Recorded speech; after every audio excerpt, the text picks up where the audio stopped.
today the plan for Rain World is the following. So I know my objective. My objective is that I have to go to that place here next to the wall, but I made it back down next to the waterfront facility because I want to explore the waterfront facility and eventually seeing where it goes.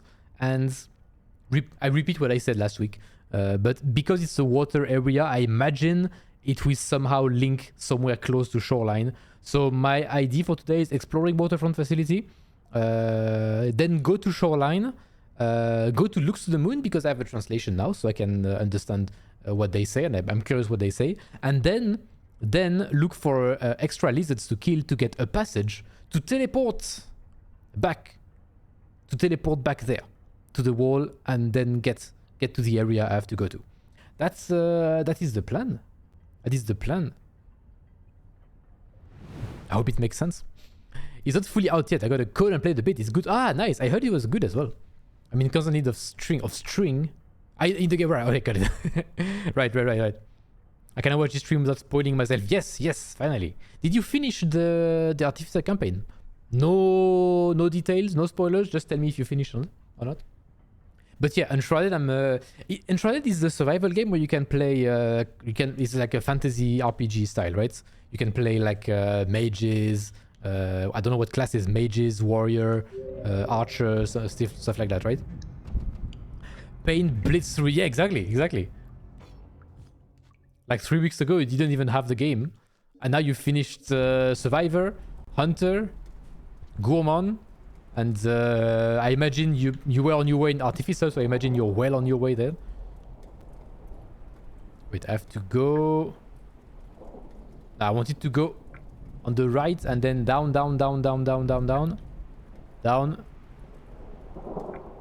Yes, there, waterfront facility, and maybe I will try to go to the shelter on the left there. Oh! I pressed B, I'm an idiot. I forgot that. I'm so used to other games having B to quit the menu, I threw my spear away. It's okay, I'm playing in hard mode. I finished Artificer indeed. Oh wow, yeah, you blitzed through it indeed. In fact, I'm playing Saint or wait, you played all of the others or you went straight to...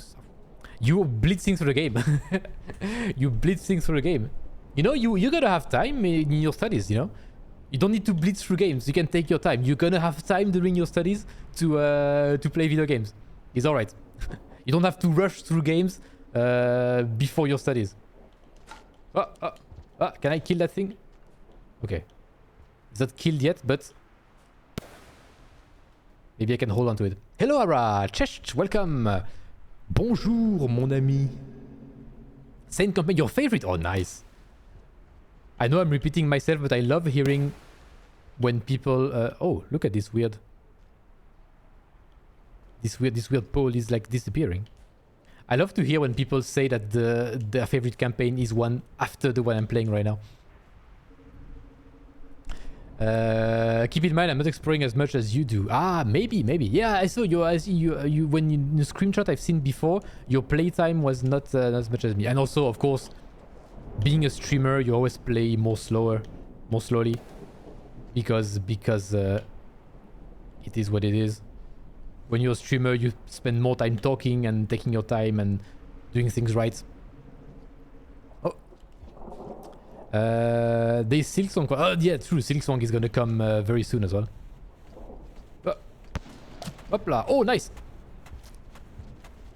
A lot of the eggs fell. Oh yeah, I love the name you found for this one, Popeye. The Popeye is a very good name. Oh shit. Oh shit. No, I wanted to. What? Get the bug. Eat the bug. Oh.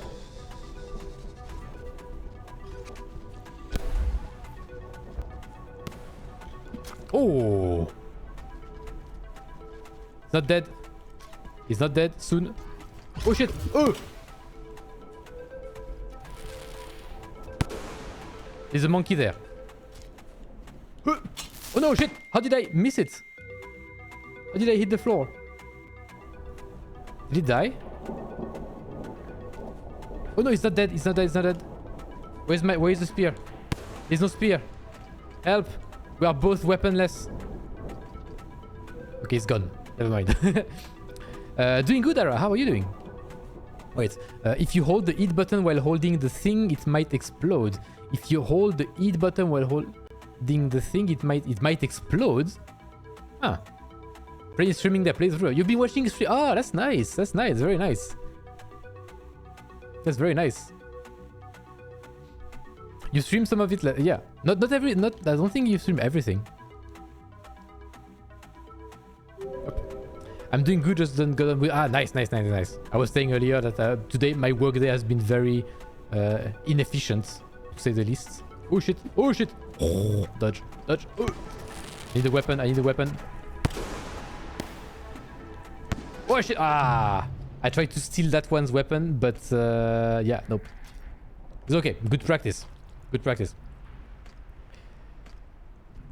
You're back at your parents now. Maybe when you start studying, maybe the internet will be a bit better. I doubt. I don't know actually. I don't know if people have tried streaming from a student's residence, dormitory, whatever it is.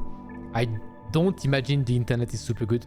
To stream, the best is to have your own internet connection, ideally wired. That's the best situation you can get in. And maybe if you're student dormitory nowadays, you might have access to a high-speed wired connection, but it's not always guaranteed. Can't wait for when I'm finished with my contract. And it heavily depends on exactly. It depends on the quality of the dorm. Basically, I don't know what your parents' financial situation is. If you're poor, you're not gonna have the best internet connection because you're not gonna have the best quality dormitory. If you're rich enough, you can afford for good stuff. It depends on the. Unfortunately, is independent of anything you can do. You just have to follow whatever happens, you know. And when you have a job in a few years, you will have your own things, and it will be much better. I played co-op co-stream Rain Worlds with someone who was in a dorm. It depends on dorm internet speed. Yeah, right. Of course. I think there is a reason why most streamers are people with a job or not students anymore.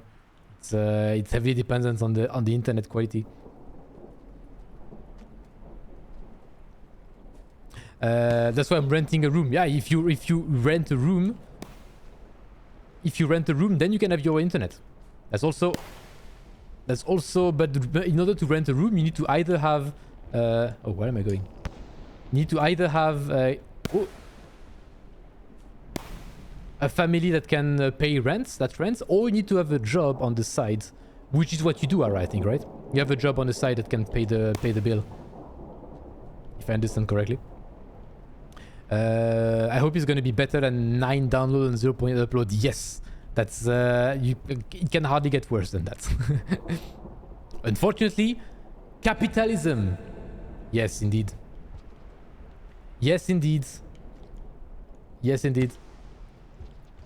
Landlords, goddammit.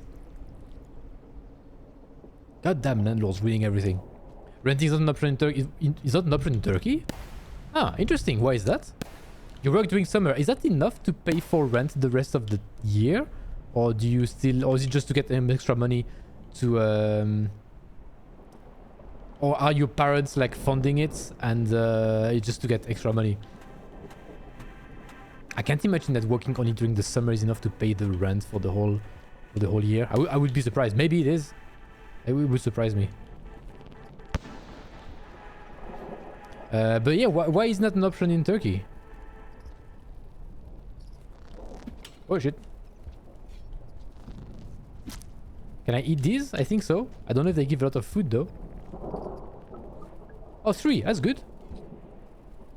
Wait, I need another one. Oh. Come back, little squid. Yes. It was like a cat waiting for a mole to get out of its hole. Oh shit! No! Ooh. I'm gonna fart on it. Wait. Hey, nice. Oh, it stole its spear. That's amazing. Oh, oh no. What? I didn't know that. Did it died, right? Yes, it did. Another one. Oh, ho, headshots. Oh, nice. Any more? Any more monkey? No? Yes, I guess I'm good. I guess I'm good. Let's go. Let's go down here. So I can get to the other side and get to the shelter.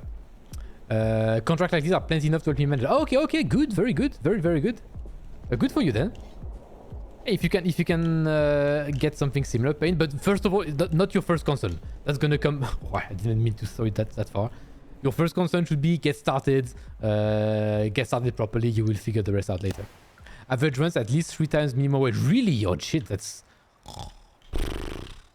even worse than in here. It's terrible. I'm also being supported by my parents, which is very nice. Alternatively, Pain, what I did when I lived in when I first arrived in Netherlands, well, the first year I was in a university provided housing, so I was fine, but it was just for a year. Then we had to find our own place, and I came together with friends and we rented something together. 3 of us, we rented the house together, and that was much better. So after you start your studies and you meet oh shit. After you start your studies and you make some friends, you might you might be able to find people to try to find a place to rent together as roommates, you know, housemates. Then you can share the same internet connection, and usually it's fine. You can have a high-speed connection to share between 3-4 people, and it's great. You will always have options, I think. You're also being supported by your parents, which is very nice. Nice. That's very nice. That's very nice. I come from a relatively rich family. Not rich, but very comfortable. And they bought an apartment. Not for me, I never owned it, but they bought an apartment in the city I was studying in, with the idea of, after I was gone, to rent it to other people, which I don't approve of now, but back then it was I was fortunate to not have to pay anything, so I didn't have to work either. I was just there in that room playing League of Legends the whole time, so I didn't know anything about anything back then, so don't judge me. I was not politically aware back then. I was just enjoying the fruit of my parents' luck. Hello, Michaela. How are you doing? Welcome. That's as long as you. That's as. Welcome to that as long as you can. Yes. Yes. Exactly. It depends. It depends what is the relationship with your parents. If you feel like you have a good relationship with your parents, you don't want them to pay too much money for you, and you feel bad for them, then try to get away from it. But if your parents are comfortable enough and they're willing to pay for you, take it, you know. You're lucky to have parents who can pay for things like that. Use that to get better opportunities. I've rent in Istanbul at least. Yeah, of course. Yeah, I would imagine the rent in more remote places is different. But I don't know how it is in Istanbul. But a lot of people, when I was studying, or maybe people who are in Paris typically, a lot of people who study in Paris live outside Paris. Like the cities at the border of Paris, outside Paris, they are cheaper. Of course, you have to take train to get there, to get to your university. But then you have much cheaper housing. So I don't know how it is in Istanbul. I could imagine maybe you cannot find a place immediately right next to the school, or even in the center or anything. But if it's something a bit further away, you have to take a half an hour train or something, then that's still fine. If I'm already in dormitory, might as well stay there. Yeah, of course. But it depends what you want. If being in a dormitory is fine and you have a good internet connection and stuff, and if you don't feel like you need a good internet connection, then you're fine. It's just like if you feel like you want a better internet connection for streaming, for example, And you have the possibility of renting something together. But that's what I'm just talking. You will figure it out when you're there. You don't need to worry about it now. First, get to a dormitory, start your studies, and then you will figure it out. It's a lot of changes right now, so yeah. Buying the apartment is crazy. Yeah, my parents did pay my rent, to be clear, a lot, but yeah, exactly. They could afford to buy an apartment, so they did, you know, and good for me, good for them. I would do the same, you know, if I could. I don't like the concept of renting and also being a landlord as well. I don't want to ever be a landlord. If my kid one day needs a place to live for their studies, if I can buy a place, I would do it. I refuse to send any more money to a landlord, and I refuse to. I would buy an apartment and then sell it whenever I don't need it anymore. I would not waste money on landlords, and I would not be a landlord to other people. Never. Over my dead body. But yeah, if you have the opportunity to buy something for your kid like that, why not do it, you know? My parents cover my rent. I cover everything as good. My parents covered everything. Literally everything. I mean everything, you know. Food, going out, things like that. If I wanted to buy video games or stuff, it was on me. But yeah, I always say I have a logistical relationship with my parents. I would say the same actually. I would say the same. I don't have the closest relationship to my parents. With my mom is okay. He's okay. She's nice enough, but I haven't talked to my dad in years, I think. And I don't miss that at all because I don't have the best relationship with them. But yeah, indeed, a logistical relationship. And now that I'm independent, I have not even the logistical relationship. I used to be like that, not anymore. I'm independent now, of course. My half a year in dormitory was an experience for sure. Yeah, it depends. Maybe you can have a good quality thing. The friends I had in my first 2 years of study who were in dormitory, they had a great experience. So it was very nice, a social experience, you know. Not the most comfortable place, but socially, you make a lot of friends. Yeah, it's a good way to get close to people. Right, I wanted to explore on the east of this.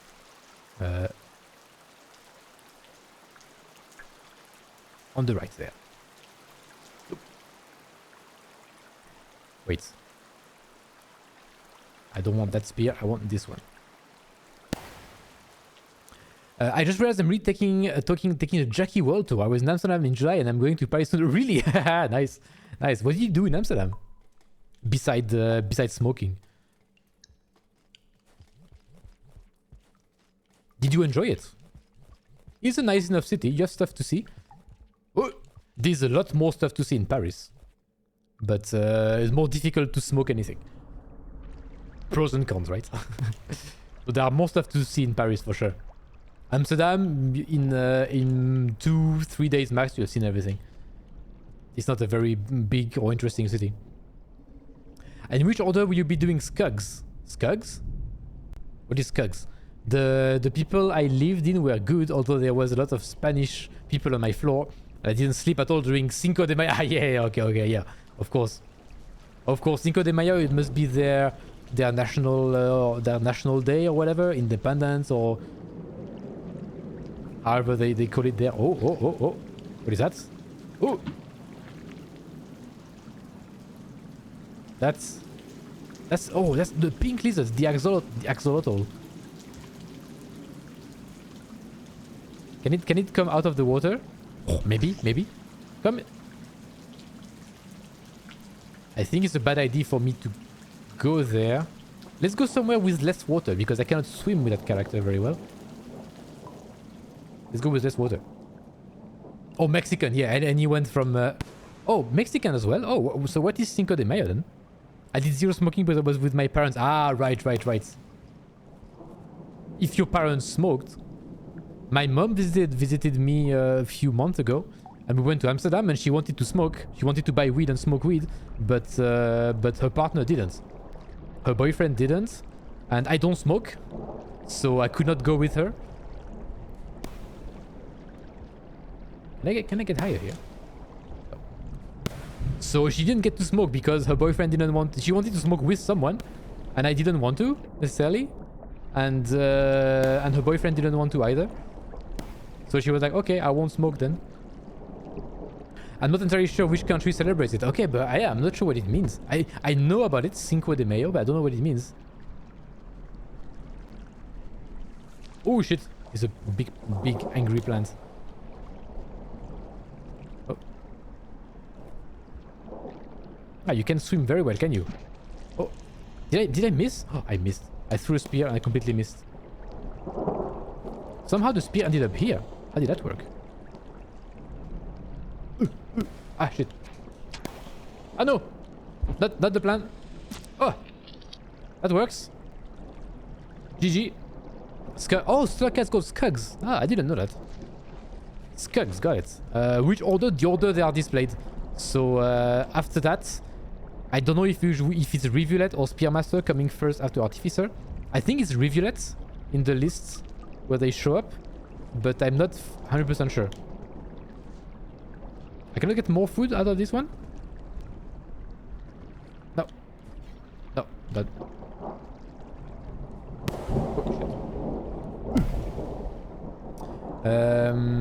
we did find out very quickly our trip was too long for the amount of things to see in Amsterdam. My parents are very anti-multi-traveling. It's better to chill. I agree with that. It's better to chill. And but in Amsterdam, I don't know how long you stayed, but you can see stuff a bit outside Amsterdam. I don't know if you went to that place called called Zanseschans, which is that place, very nice scenery with like several windmills next to a river. It's a very touristy place, but super pretty. And I don't know if you've been there. It's you can take a short train outside Amsterdam. There are stuff to see. You did go to Zanseschans. Nice. Okay. Zanseschans. That's in the beautiful Dutch language. Okay, so you did go to stuff outside. That's nice. Cinco de Mayo celebrates Mexicans winning against the French. Apparently, hey, let's go. Independence against the French. Is Rivulet after Artificer? Yes, okay, right. So Rivulet then, next. Rivulet, then Spearmaster, then Hunter, then Saint. And then Watcher. I've been to Paris before, but the friend I'm going with hasn't, and we're going to Copenhagen to meet up with Emira. Hey, nice. Yeah, I didn't want to pry too much into your relationship, of course, but I was wondering whether you were living close together or if you were a long distance relationship. Very nice. It's a shame you're going with your friend to Paris where you cannot smoke legally, and you went with your parents to Amsterdam where you can smoke legally. But have fun in Paris. If you need recommendations on things to see, I know things to see that are, of course, Eiffel Tower, Notre Dame, stuff like that, the classic tourist stuff, but there are also things that tourists know a bit less about that are very pretty. So if you want my advice.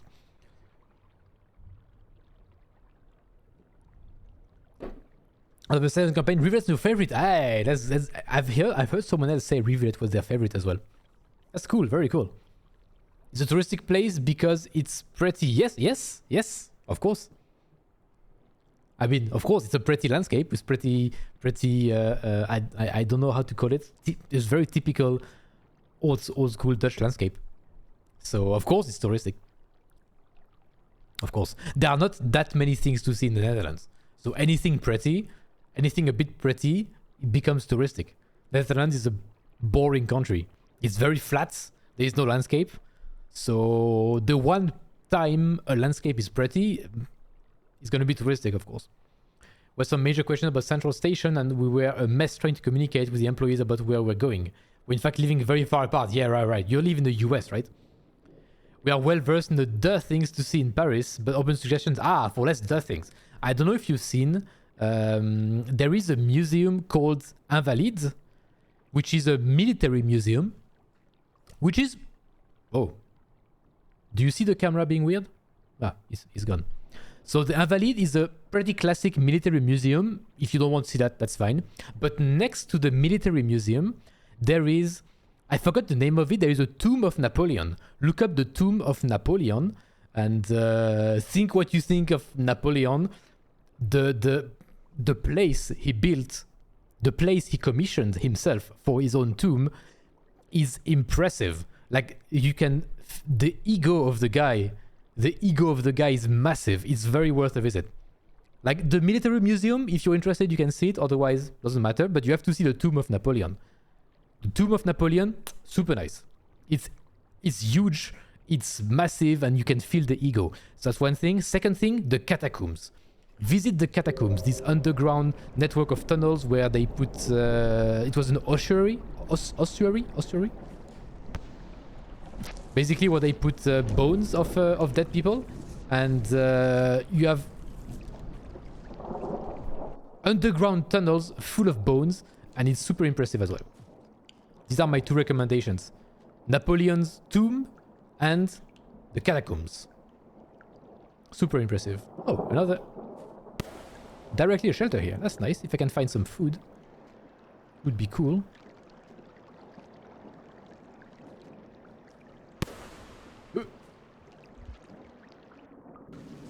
Oh, why is it so dark around here? I wish I had the... Oh, it would be nice if I had it in the lights. Oh, will I get... Hey, I'm back here. Hey, that's where I was earlier. Oh shit. Oh no, I didn't see the monkey. No. It's so dark in here. I need to find the light. I need to steal a light from a monkey. Time to go back to my little saint who has been sitting in the shelter for an hour now. I'll be lurking. Good luck, have fun. Thank you, Pain. Thank you. Good luck for your own journey.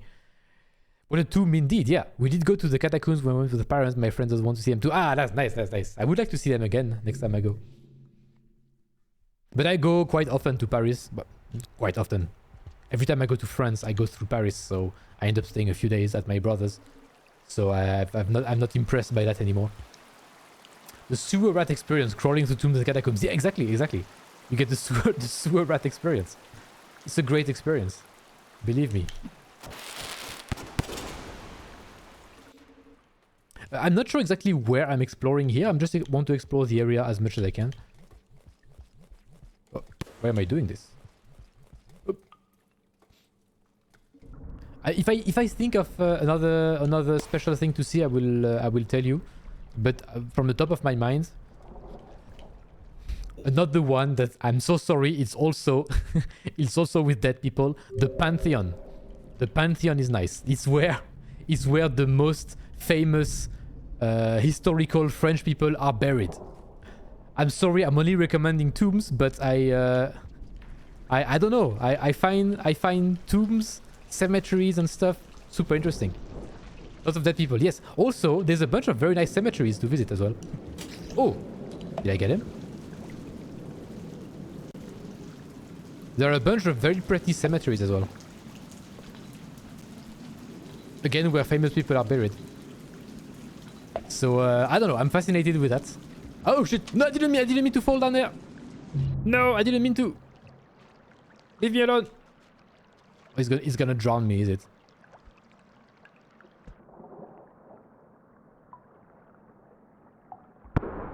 Oh, yeah. Something blew up. I think it was me. So this suggestion, yes, we're also going to the cemetery in Copenhagen. Nice, dead people wall tour. We had the Paris food rule that we... Oh, hello, Wandering Falcon. Welcome. But the Paris food rule that we couldn't eat within 3 blocks of a tourist site, which turned out to make eating quite challenging. You can find a lot of places to eat, but outside touristic places, they probably won't be as nice. Have to visit at least one famous person's grave in every country. Yes, that's a good rule. There is a cemetery called Montparnasse. And Montparnasse is the name of that big tower. There's a big skyscraper called Montparnasse Tower. Like it stands out because it's like the only skyscraper in the area. One big ugly skyscraper. And a former French president famously said his favorite point of view from Paris was from the top of the Montparnasse Tower, because from there he could not see the Montparnasse Tower. He famously said that. He hated the sight of this goddamn skyscraper. Anyway, next to the tower, there is... Wait for it. It's a great quote. It's a great quote already. But wait for it. Relatively close, in that area, this whole area is called Montparnasse. That's why the Montparnasse Tower and the Montparnasse Cemetery. That president was buried in the Montparnasse Cemetery. His tomb, in the Montparnasse Cemetery, there are many big trees, but there is an opening of trees. His tomb is facing an opening of trees directly seeing the Montparnasse Tower. And I find that whoever decided to bury him exactly there, perfect view on the Montparnasse Tower, his tomb, is crazy. It's crazy. The irony is crazy. But it's a great cemetery. It's a great cemetery. If you like cemeteries like I do, it's a great place. Have to visit at least, yeah. There's basically a tourist thing every. There is. And in Paris, there are very good place to eat everywhere. Like it's France does not have the most creative food, but it has decent quality. So you will find good food anywhere. Oh. Sorry, I keep pausing because I keep thinking of recommendations. Have you ever had French crepe? Like the what we call the galette, the savory crepe, savory pancake called galette from Brittany. You have to find. Okay, you will type this on Google.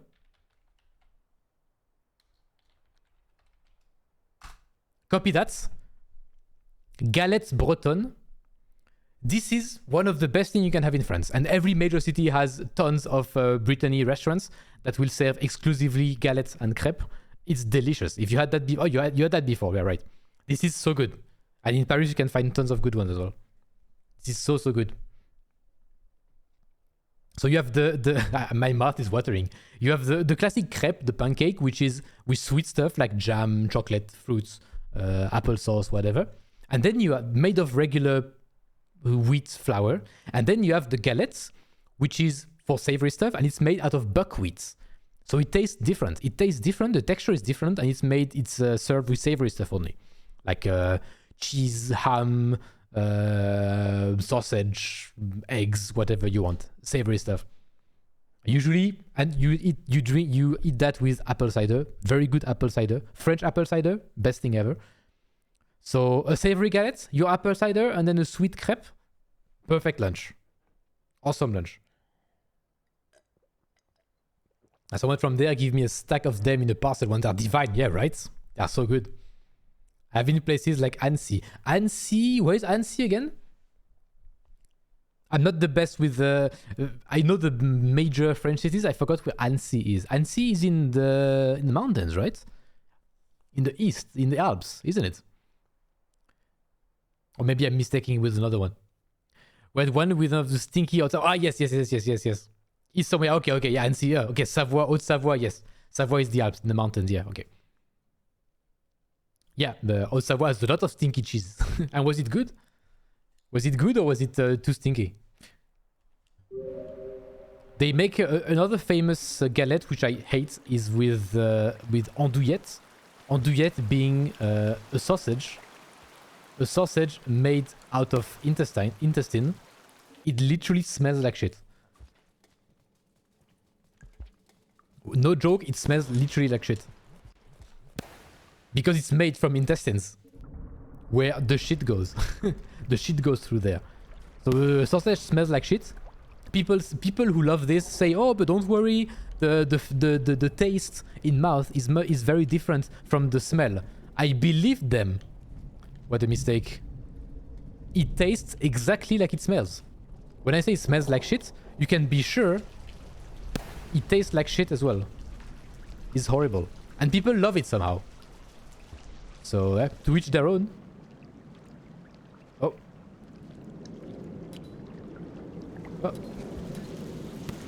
If I can get away from the lizards? Yes.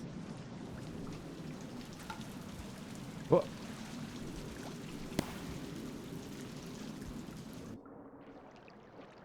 Okay. Exploring further. I have to find something to eat. Oh shit. Something to eat around here. Because there's a shelter here to explore further. The one I had was okay, but a little stinky for whole crepe. Yeah, right. If you have a crepe with only that, I would be like, meh. I like a crepe. Oh shit. I like something we call the complete galette. Oh, nice. Oh shit. Ah, no. No. Ah. Come on, climb up. Yes. I have to get away from here. Oh, a spear. No? Yes. Oh, nice shot.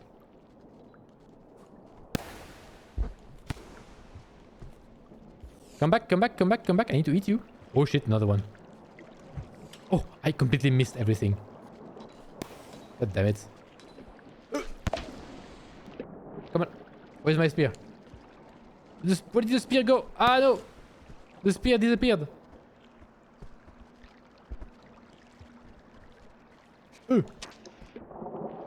The spear disappeared.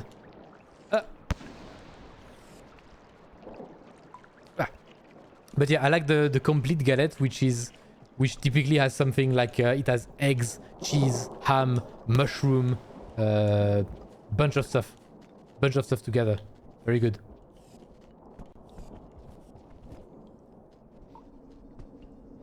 The crepe is like the most just simple one with lemon juice. Lemon juice and sugar is surprisingly very good. It's very simple but surprisingly super good. Disappeared, yes, right? Why is it so dark here? Feels like I'm in the citadel again. The shaded citadel. Yeah, no weapons. Too bad. Ooh!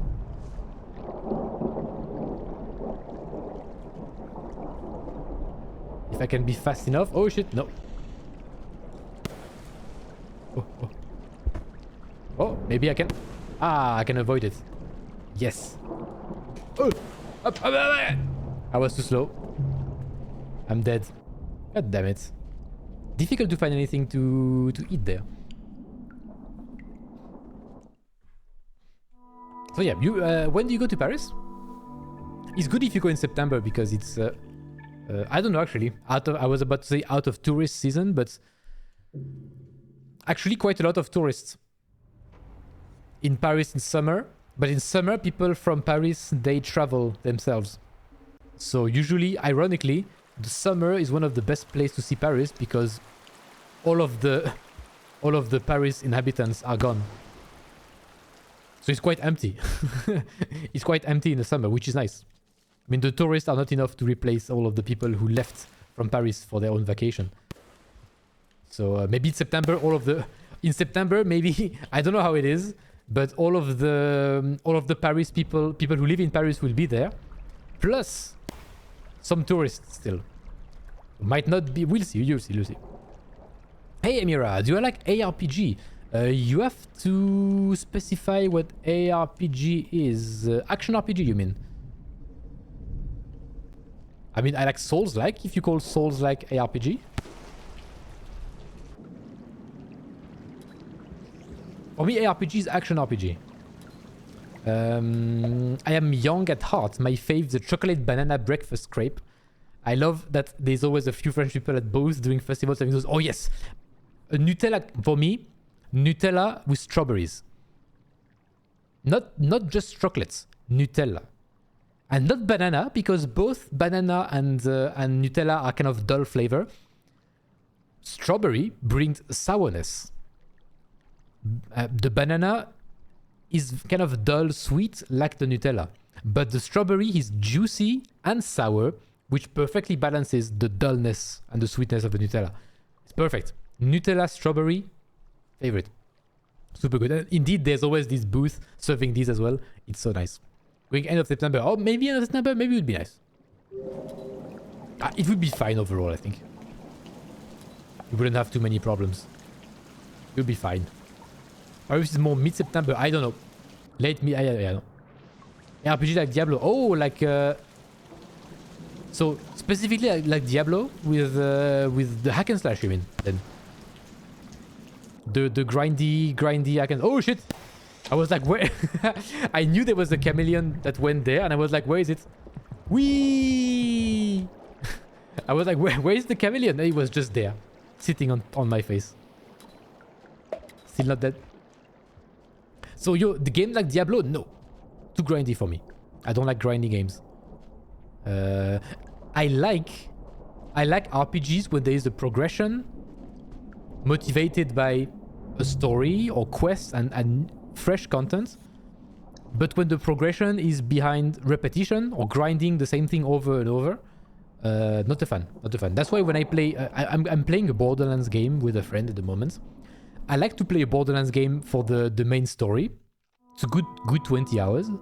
But then we don't do the end game content because we find that boring. Or Path of Exile, yeah. And I never played Path of Exile. I tried Diablo. I thought I could do that with Diablo. I thought with Diablo there was like a big story you could progress through, and then the end game content, the grindy ending content, was optional. I thought the meat of the game was the story. I didn't know that the meat of games like Diablo is the endless grind, and the story at the beginning is basically a tutorial. I didn't know that. I thought the main part of the game was a story, and then you can grind stuff if you want to. I didn't know that. I used to play a game when I was a kid on PS2 called Champions of Norath. Have you heard of that game? The gameplay is the same as Diablo, top-down hack and slash RPG, except that it has a whole story. And then you can, after you're done, there's nothing to grind, but you can play New Game Plus. You can do it again in New Game Plus. But once you're done with the main story, you can say, I'm done with the game. So I enjoyed that. I would enjoy games like Diablo if there was like a proper story and normal game progression with optional grindy content.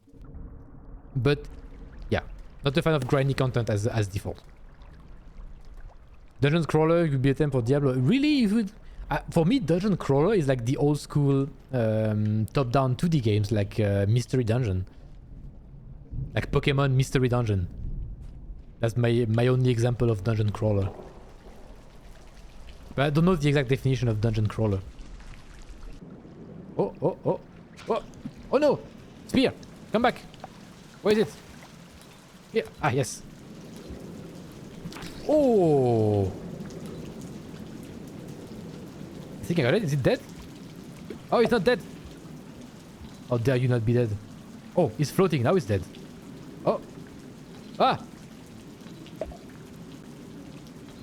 Is it dead or is it just floating on top of the snail? I think it's not dead yet.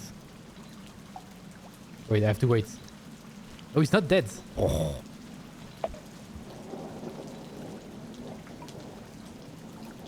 Oh, come on, climb up.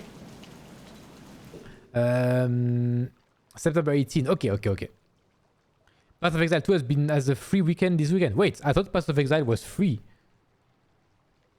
Wait, have I been lied to? I thought Path of Exile was free in the first place. You have to pay to play Path of Exile? I didn't know that. That's news to me. That is free, yeah. Oh no, the second one is not free. Ah. Dungeon Crawler is any RPG in which the hero navigates something dungeon-like. Ah, okay. So it's not the genre, it's more of a setting.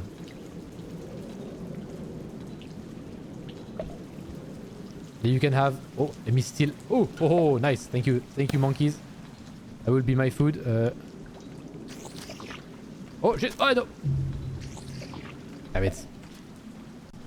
I think isometric loot-based hack and slash ARPG actually... Yeah, that's the very accurate, specific description. Yeah. Honestly, these games, the isometric loot-based hack and slash ARPG, I just call them Diablo-like. You know, we have Souls-like. I just call them Diablo-like. I think everyone understands when we say Diablo-like. You take the biggest game in the genre, or the one with a catchier name. Path of Exile-like is too much of a mouthful, but Diablo-like is understandable. But okay, got it. Exactly. Mystery Dungeon is also Dungeon Crawler. Diablo is also Dungeon Crawler. It's kind of a setting, but the gameplay is vastly different. The genre is very different. Got it. It's like Metroidvania. You can have Metroidvania based on shooting stuff, like very fast action. You can have Metroidvania with Souls-like gameplay. You can have puzzle Metroidvania, like Animal Well. You can have survival Metroidvania, like Rain World. It's kind of it's more like a not a setting, but like a structure, a game structure, a wrapping.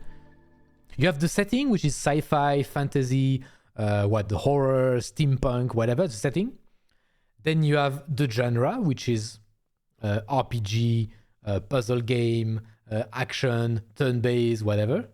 And then you have the game structure, like Metroidvania, 2D, 3D, top-down, dungeon crawler, etc. Point and click. Path of Exile 2 is in early access and just gotta pay a little. Ah, okay. I didn't know it was early access. I thought it was released fully. It's good because I was thinking of proposing a friend to play Path of Exile to test it out, thinking it was free and released. But do you think it will be free on release, like the first game? Oh, look! I reached 100 death. Let's go. They are very Diablo, yeah. Torchlight, Last Epoch, never heard of these. Last Epoch rings a bell. All Diablo likes, right. Dungeon Crawler is it's more of a structure, yeah, right? Path of Exile 2 will be free on... Okay, good. So we're gonna wait on release. We don't play games early access very much. So we're gonna wait for release and then play it for free. We'll try it out for free. If we like it, good. If not, But we're gonna wait for release. But it's good that they did the early access paid, because then only people who really want to improve, give feedback and improve the game are gonna play it.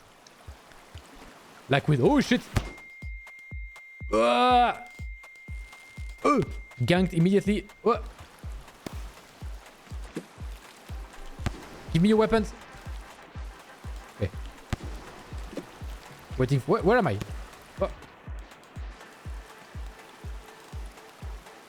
Oh! Oh my god. Snipers. All around.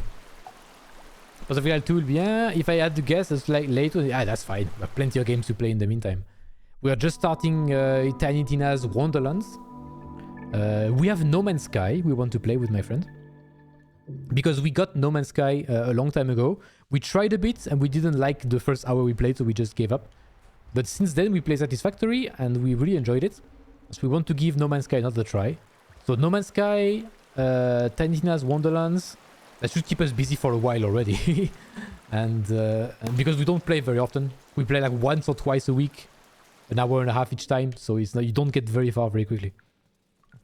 And we want to try... Maybe I will propose, but maybe we would try survival games. I want to play more survival games. I don't have anyone to play it with. My girlfriend doesn't like it. The friends I used to play... Oh shit, hello there. The friends I used to play survival games with, now they have a kid. So needless to say, they play very little video games anymore.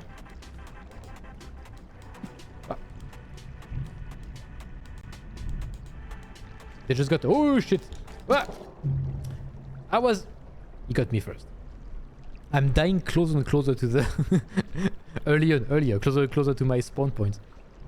I go No Man's Sky during summer sale. Oh, nice! Someone bought me No Man's Sky. A very kind viewer bought me No Man's Sky. And I thank them again. They are never here. They are never here. They haven't been here in years. But wherever you are, they come like every 6 months. They come and say hi. So they are still a regular viewer. But I thank them again for the gift. I just haven't played the game very much since then. A word of advice, if you want to make a gift to me, if you want to gift a video game to me, do not expect me to play it. Because the games I want to play, chances are I will have bought them already. If I don't own a game... Like if you want to buy me a game just for fun, do so. I will happily get the gift. If you want to buy me a game hoping I will play on stream, bad idea. It's unlikely to happen. Oh shit. There's a general vulture somewhere up there.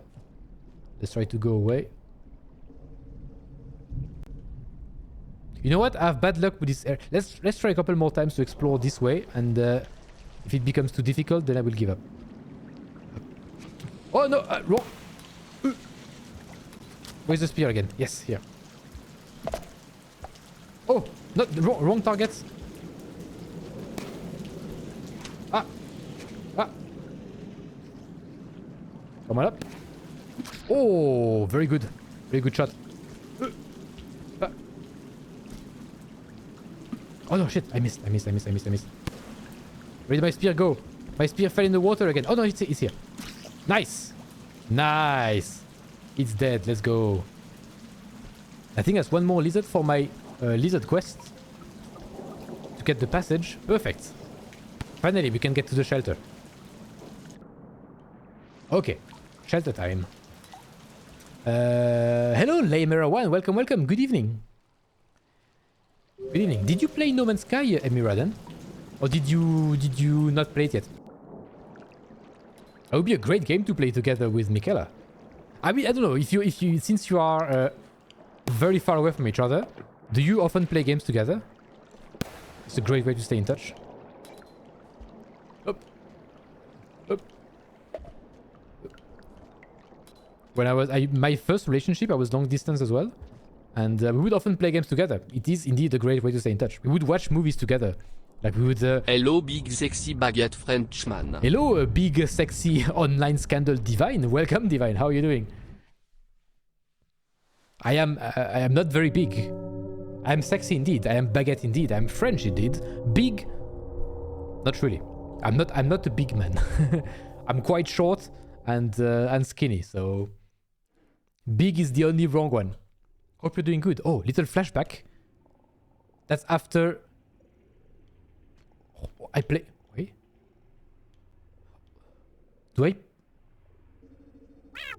Hey, hello. Meow.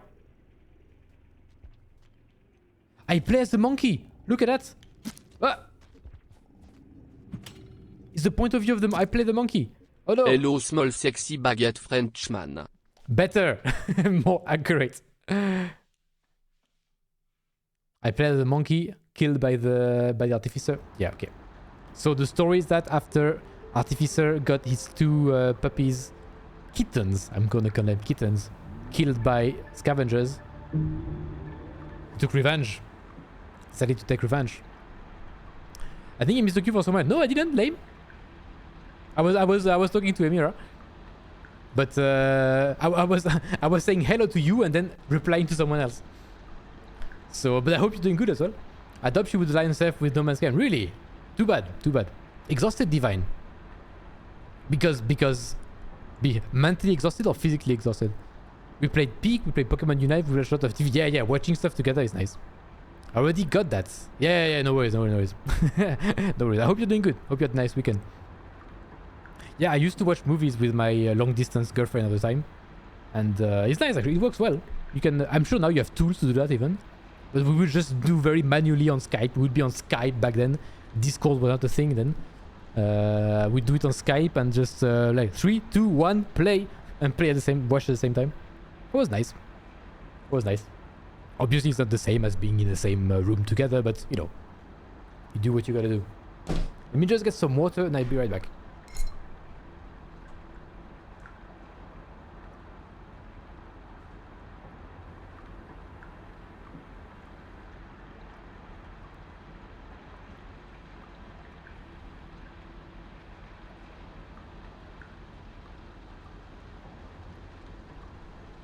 Just the simplest of screen share. Ah, yeah, the screen share works as well. I would imagine the screen share, the quality for the one on the receiving end is not the best, right? Aren't there tools like I'm sure you can find some tools like VLC tools to, I don't know, or it would work if you pirate the movie and you have both have the file. But if you're watching on Netflix or something, yeah, it's different. One of you can have Netflix and share it to the other one. Okay, makes more sense. Makes more sense. Singing and dancing at the same time. Hey, nice. Is it for on your own? I mean, on your own or practicing with people, or is it just for a new performance you're preparing for? With Nitro, you can stream up to. Oh, really? Oh, Discord Nitro. Okay. That's good. That's good then. Good. Nice.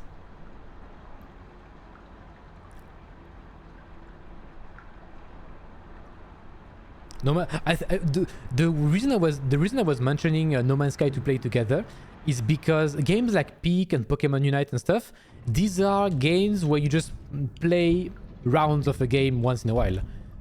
What I like about playing together a survival game is that it's a persistent world. It's a persistent world, and you get to build something together. You don't just play an arcadey game together. You build something together that's persistent. It's like since you don't live together, At least you can have this common place together, you know? No man there. No man there. Like it. But you know, you can have like a little place together. And I find that pretty cool. To have something persistent. Something to come back to. Like an sharing an online space somewhere. Oh. Oh no. Oh. Ah, ah. Don't even know if I got it. No, I didn't, I think. My spear went somewhere. You're selling it better than I could. Keep going, keep going. But then I wanted to add that then you have to find... Oh shit, wait. Then you have to find a setting that you both like. There are so many survival games out there. You can find... No Man's Sky is a sci-fi one. Not so much a survival, but more about exploration. But you have the sci-fi like No Man's Sky. You have Grounded, which is a great survival game. Set in... You are like tiny people in a... Miniaturized kids. Miniaturized kids in a big garden. You have to fight off bugs, ants, spiders and stuff. You have the Enshrouded, which is a fantasy survival game. You have V Rising, which is a top-down action vampire-based survival game. You have Valheim. You know about Valheim probably, Viking base. Oh. So yeah, you have plenty of different settings you can choose from to figure out one that you like maybe. And yeah, maybe you can find, if you can find one on sale that you can both play. What the hell is this? I don't know what that is, but that's very cool. Can I interact with it somehow? Can I go inside? Oh, I can go inside. I can?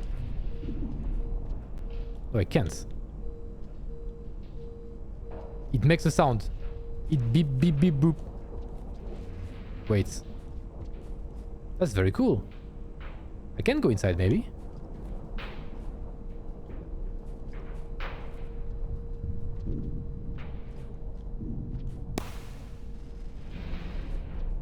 Can I? I can't go further than this. If I go here, can I continue further? No. Huh. Interesting. Well, don't know where it is, but it's very cool. I struggle to get out though. You see, my problem is I struggle with game without the force, but I understand. If you...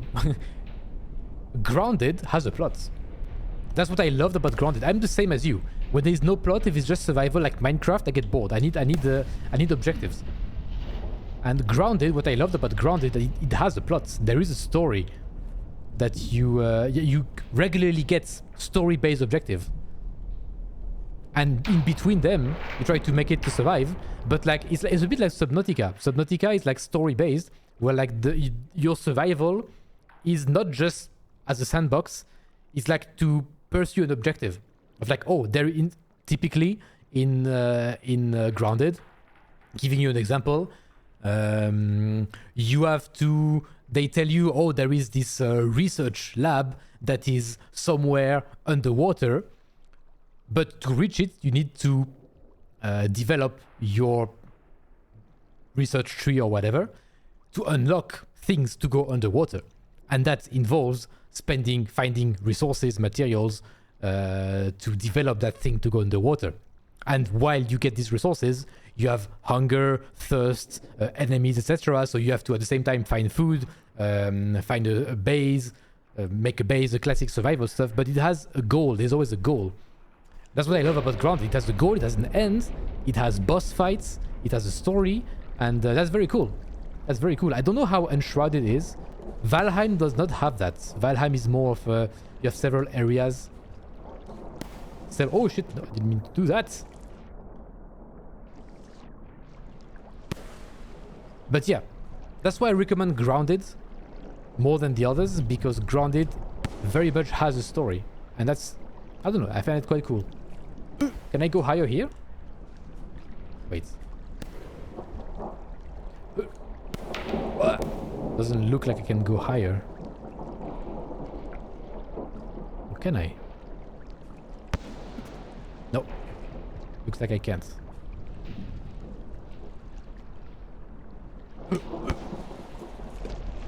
Nice.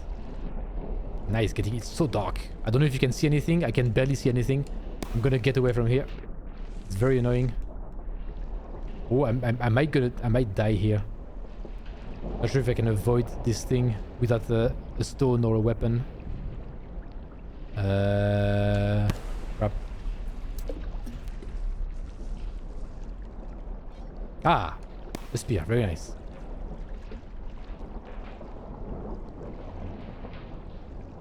He's gone?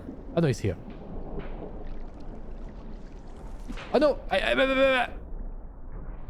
I wasted my spear. Wait.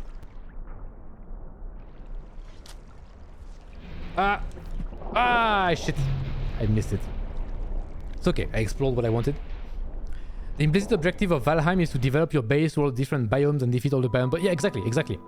That's it. But it's a bit of an... this is an objective. It's a bit of an artificial objective. There's no plot. Not that I know of, at least. But in Grounded, you have like characters, dialogues, a plot, etc. So maybe it can look up Grounded. And plus, it looks kind of cartoonish. And it's look it up and see if you like it. I played it. I didn't finish it, but I played it, and I can recommend it.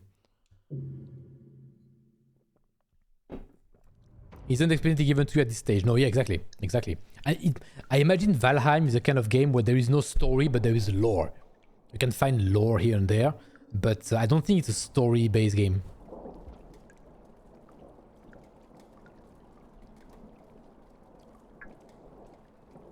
Okay, so I've been up here. I've explored. Nothing much. Let's go... nothing much on that whole side. Let's go somewhere else then. Unless I missed something, but I don't think so. Let's go back on the left then. I cannot go underwater. I can try to go underwater there. We can see where that leads. Up. Oh, another one of these. Nice.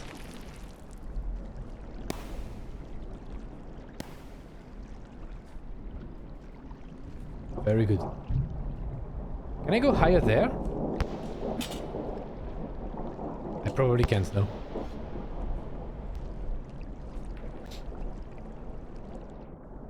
That's really not really a plot. No, I agree with you, Mikaela. If you look for a plot, then I agree. I think the Ravens is something about like Hector. Yeah, exactly. But yeah. As I say, it's lore. It's not a plot. Oh, we both missed each other. Hey, nice. Hopla, nice. I win. Oh shit, there's another one.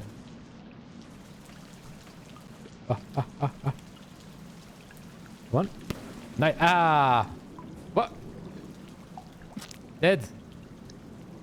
Very good. Very good. The other half of the equation is that you also need to follow the plot. Yeah, also, yes, please, you have to follow the plot as well. Or are you one of these gamers who rushes through everything and don't listen to anything? If you place a game together, you have to follow the game together. It's the whole story you have to follow together. Why? It will be awful hard to play together if a plot different. You don't want to plot. Yeah, exactly. You have to compromise. You have to compromise.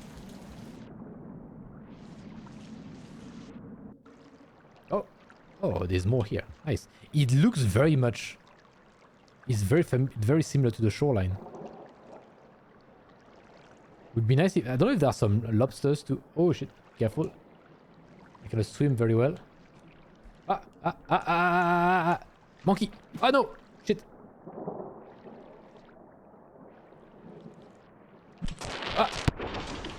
Nice. Monkey dead. Another monkey. No. Okay. Leave me alone. Leeches! I hate you! Okay. Oh, I'm out of the leeches. Very good. Oh, jeez. Oh, pearl over there. Let's swallow it in case. Swallow. Nice. But yeah, of course, if you play games together, finding compromise is the best. If you find you're really incompatible with these games, then that's fine. As you say, you already have other games to play. Oh, lobsters! Very nice. Oh! Oh no! Ah, damn it. I can find lobsters to swim around. This area has to be connected to the shoreline somehow.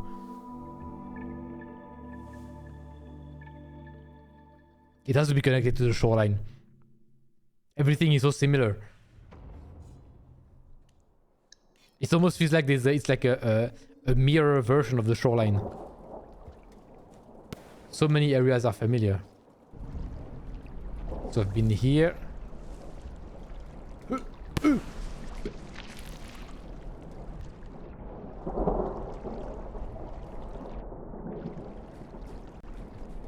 I'm trying to think of other games that you could play together. What about not survival games, but like just co-op games with an end, you know, like It Takes Two, for example. It Takes Two, or you know, any non-survival game that you can play together. Oh, shit. Ah. Oh. Oh. Oh. Oh. Oh no, shit. Ooh.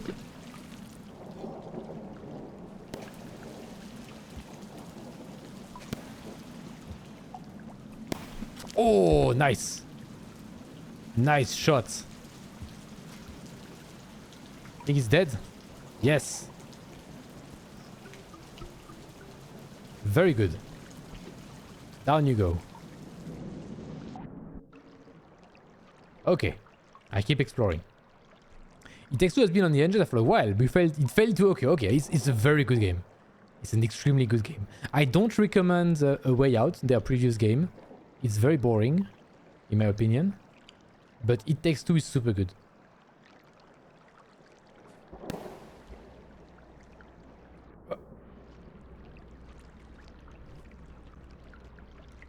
I haven't played the Split Fiction yet.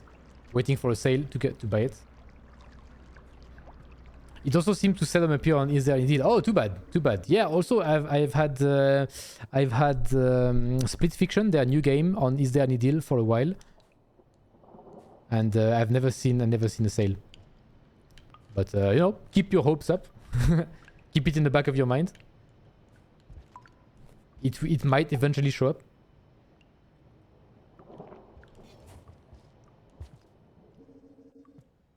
Oh, where am I here? Oh.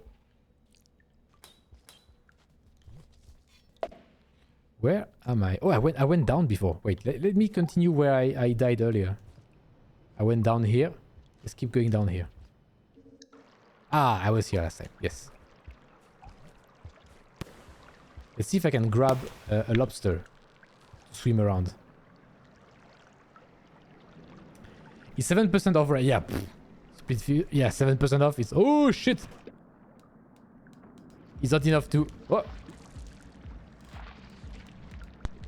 It's not enough to... Not a big enough deal to make it worth it. Lobster is struggling with jellyfish.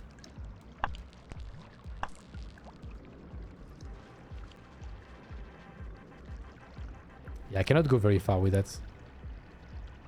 Do I have... I could eat more. Oh, wait, I can go higher. Let me just go higher. Whee! Up the pipe we go. Up. There are more. Is there more? What is more? More exits here. Wait. Am I back on the... Where am I? Hey, I'm back on the... Wait a second, where the hell am I?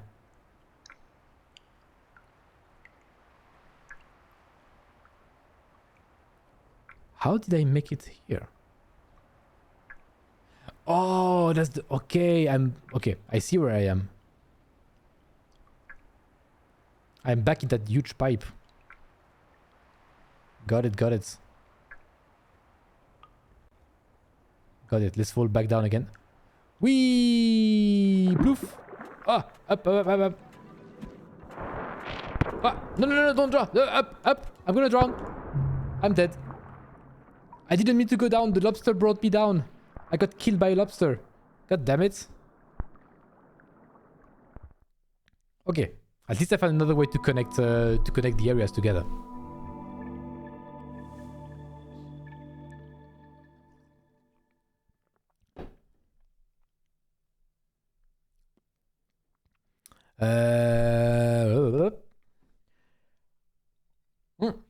I didn't get.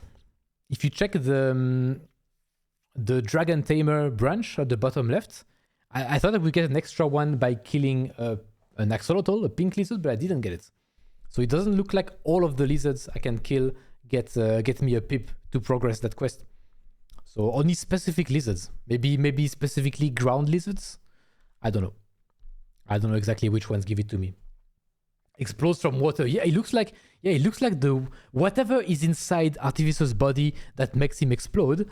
It looks like the water creates a reaction that makes him blow up. That's why you cannot stay in the water very, very long. I think it's not about breath. It's about drowning out the fire inside. There's fire inside, and the water drowns it out. It seems to be something like that. The water makes me explode, which is not nice. Okay, but at least I have a direction to explore.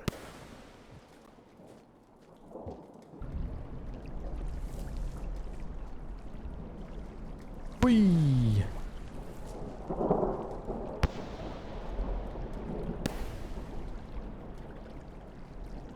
And there's a lot of... In this area, I found only one collectible.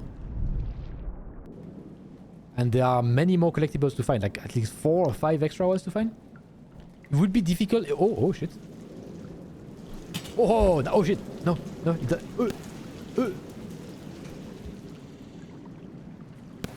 Where's the spear? The spear's gone. There's no more spear. Oh yeah, over there. Oh, I see. No. No, I was struggling to get up.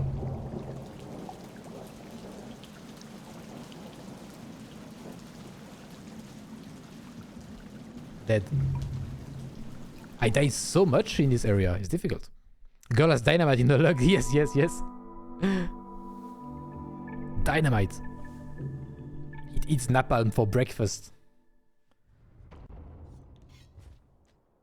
Let's go.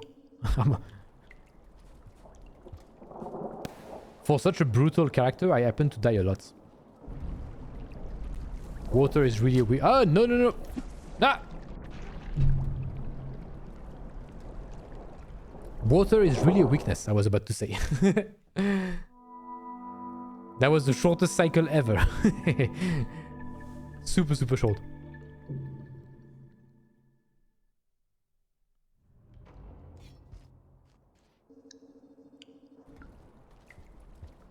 Boing.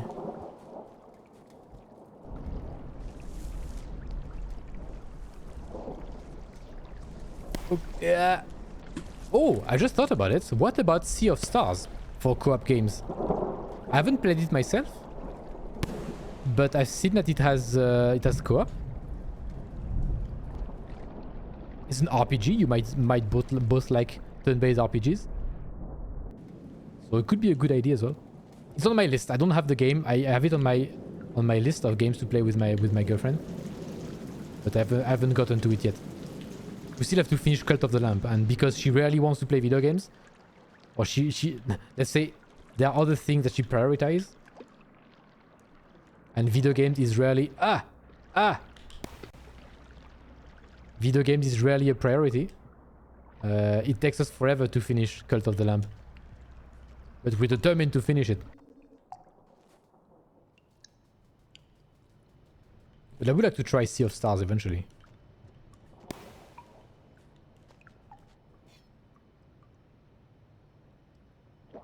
Okay, so from here, let's continue down there. Let's go on the left and see where it goes. I'm giving up trying to get a lobster. It will be pointless right here. Oh, unless I want to kill one to eat. How good are they? 1, 2, 3, 4. That's nice. Decent food source. Oh, oh, okay. Very nice.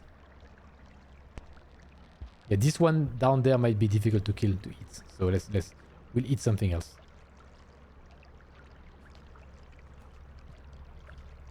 I keep seeing. Oh! Oh no! I missed my shot. It jumped on me. It jumped on me from the pipe I wanted to go in. That's so difficult. I see this. Everything is wavy around. Like you can see there's some kind of like wavy filter on top of everything, which makes me think that I can find God somewhere. If I try to follow wherever it becomes more wavy, I can probably find God somewhere. Would be nice to see that.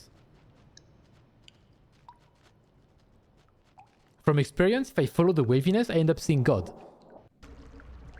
Need to figure it out. I think I'm dead. I heard the two. I heard the two bell. The two dongs. Sea of Stars does not seem to have online. Not online. Oh, really?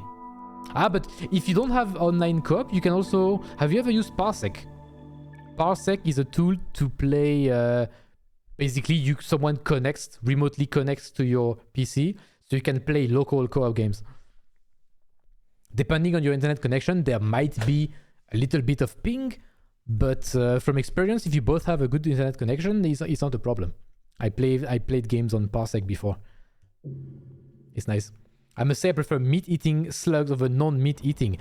It's easier, yeah, because usually meat-eating slugs end up having more abilities that makes them able to kill monsters faster. Indeed.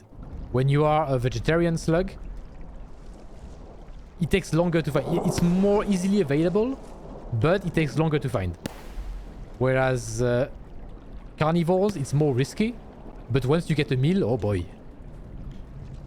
Sometimes only one lizard is enough to fill your entire belly. It's perfect. I also prefer that. I like the more aggressive. I say I like the more aggressive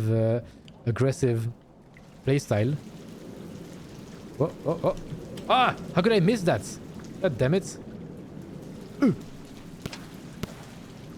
Spear? No? Where's the spear? The spear disappeared. Again. The spear disappeared. What? Okay, let's leave. I'm not gonna take the risk. Not gonna take further risks. Oh no! Jump! Okay.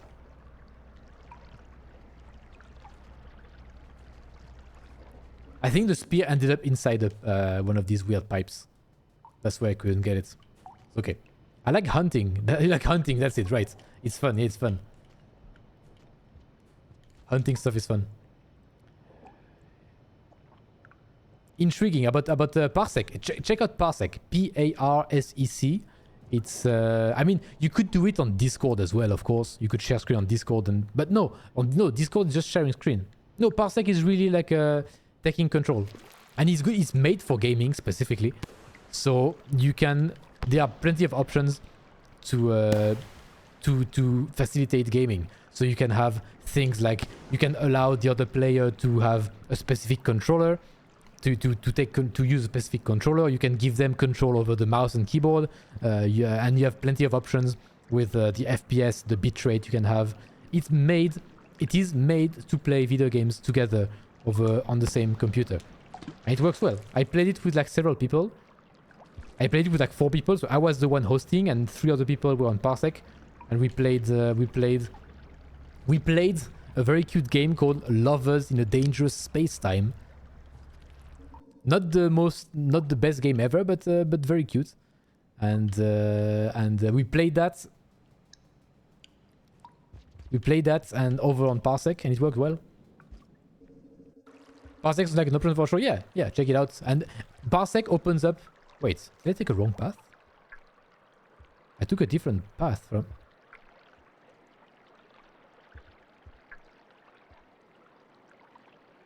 No, I didn't. It's the same path. What? Oh, can I? Ah, come on. How far can I? I'm curious, with the lobster? How far can I go with the lobster? Yes. Ah, not very far, not very far. Up, up. Oof. Even with the lobsters, I cannot go very far. I cannot go further there. I cannot go on the other side. Oh no! Ah! Dead. Yeah, even with the lobster to swim faster, I cannot go on the other side.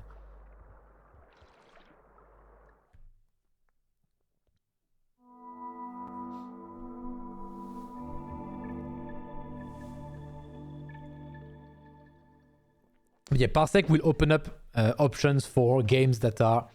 It's annoying because some games only have local co-op, which is nice when you want to play with people in your household, but not nice when you want to play with friends. And some of the games have the opposite. Some of the games only have online co-op. So if you want to play with your partner at home, you need to own 2 copies of the same game, which is annoying. Like, why can't the game have a split screen option? Oh, but games like It Takes Two or Split Fiction, the great thing that they do is that if you buy the game, you get another copy for free to give to someone. And that's amazing. I think all games that are made for co-op should have that. You buy the game and you get 1 copy for free. Maybe not more, because I mean, if the game is like 4 players, it would be fair if you get only 1 copy and not like 3 free copies. But like, give 1 copy for free. You know, it's great. It's a co-op game. So let people buy the game 1 time and give it for free to someone else to play. It's so nice. It's perfect. Are you going anywhere specific? Just exploring now. Just exploring, because I want to explore this area because it's a new area I've never been to. So I want to explore it. And it's very similar to the shoreline. So my goal eventually is to make it to the shoreline to see looks to the moon. So it's exploring the area, but with a goal in mind. But for now, exploring, and it's difficult. But I have a goal in mind. Yeah, they have a friend pass, exactly. You can collect to an owner to play. Yeah. I don't know how it works exactly. I think they get a free free version of the game. I don't know if it's just to connect to an owner. Maybe you just get. Is it how it works? You get the game temporarily. It would be weird to give you a game temporarily. I think the friend pass means that you get a key of the game for free. I think it's something like that. But I'm not sure how it works exactly. Maybe they make it work temporarily. Maybe if you connect to a friend, maybe they temporarily have access to the game, but only when they play with you. I don't know how it works. Reminds me of DS game when only person yeah, exactly. A lot of DS games had that. I spent so many hours playing. We had a game with my brother and my cousins when we were kids. One of us had Super Mario 64 on Nintendo DS. The Nintendo DS edition remaster or whatever of Super Mario 64. Great game, by the way. And it had mini games. And the mini games were surprisingly quite good. With all of the functionalities of the DS, with like the touchscreen and stuff. And we spent so many hours playing mini games on Super Mario 64. And as you said, only one of us needed to have the game, and the other could just connect to it, and we would just play multiplayer like that. Super cool. I could download the friend pass for those games right now on Steam. Oh, okay, I understand. So it's not a free game. It's just a pass to access the game when someone else has it. Okay. Okay, cool. That's cool. That's very cool. But even better, actually. Even better than having the game for free, because then it means that multiplayer games that can be played with more than 2 people. Oh shit. Oh. Monkey, come here. Oh shit. Mine. Ah shit, I missed. My spear. No. How did he grab the spear? He grabbed the spear. Cheating. Cheater. I fought on you. Where's the spear? What do you do with the spear? Ah, I got it. Nice! I win. I win. I have the high ground. Where's the corpse now? Ah. Yes. Yes. I win. Hey. Very good.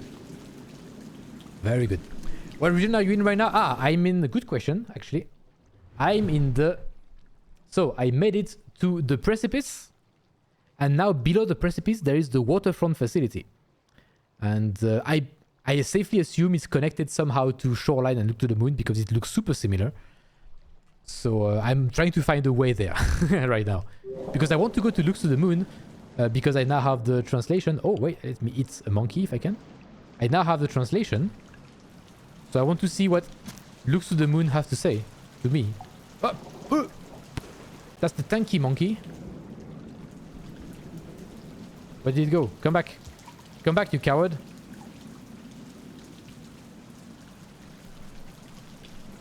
Oh, another one there. Ah, bastard. Ah, no. Let me. Oh, God. Ah. Ooh. That is so hard. I love this. Oh, sorry. I was showing. Nah. The map was still there. Sorry. I forgot. My bad. You're missing gameplay. Sorry. It happens so many times. To me. I don't know why I keep forgetting. You missed the fight and me dying, but didn't miss too much. Party mode is the same thing. You can play the full lobby of party modes if only one of the people involved. Oh, nice. Okay. That's cool. Yeah, more multiplayer games should do that. I hope they hear this and listen.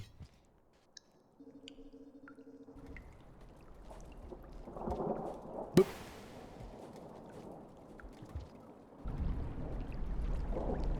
And yeah, I think the friend pass is even better because if you have games, the problem is that if you have... Oh, somehow it bounced on the water. Interesting. I ricocheted on the water.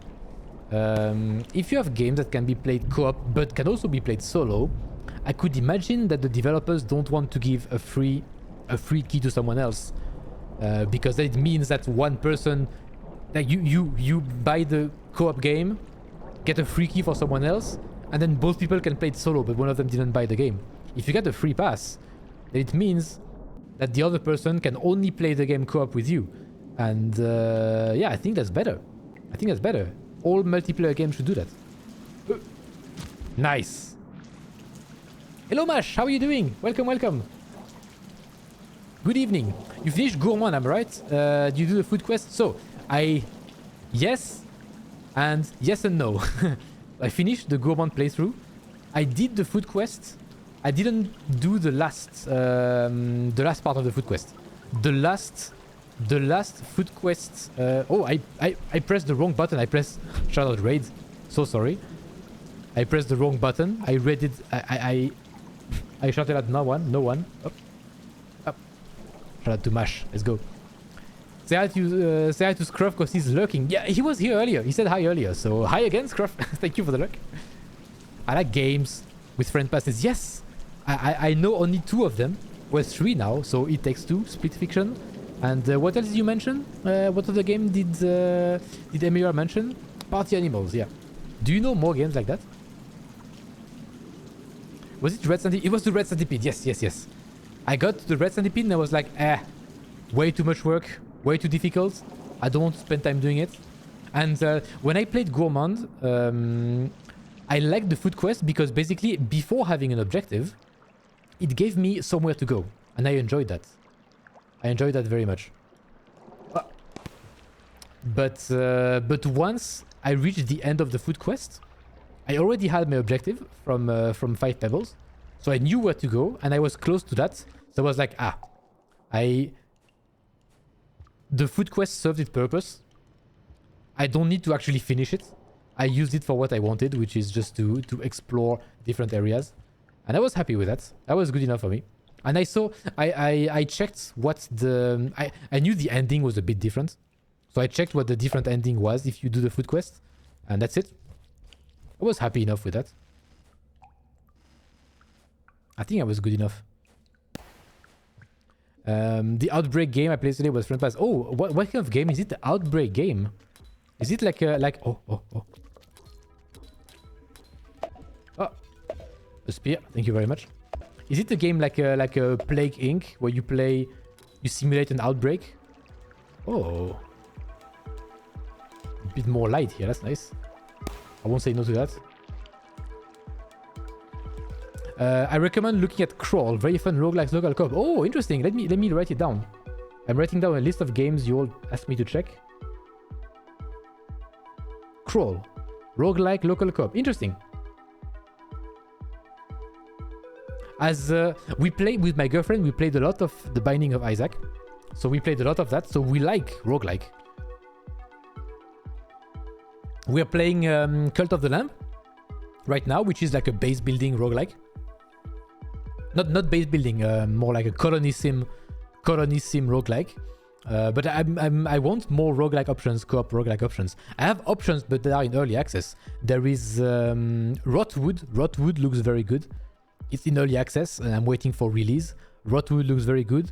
There is the one called Windborn or Windblown. I think Windblown, by the people who made Dead Cells. They are making a roguelike as well, co-op roguelike. But also in early access right now. What else? There was Wizards with a Gun that people say is not very good, so I don't know if I want to play it. We tried to play Enter the Gungeon, but my girlfriend did not like it for some reason, so I didn't insist. Whisper Mountain Outbreak. Resident Evil meets Diablo. Oh, that sounds fun. I'm gonna write that down as well. Whisper Mountain Outbreak. I'll check it out. It was still early access, but it's still early access. Yeah. Okay. Then I will check it out and put it on my wish list. Mash, I don't know if you checked the website I advised to you earlier today. Is there anydeal.com? I've been using that for years and it's super good. It's very useful. Hello there. General Kinozo. Boa tarde, Kino. Welcome. How is the run going? I died a lot. I started the run at like 89 deaths and I'm at 110, so I died so much. But I'm making slow progress.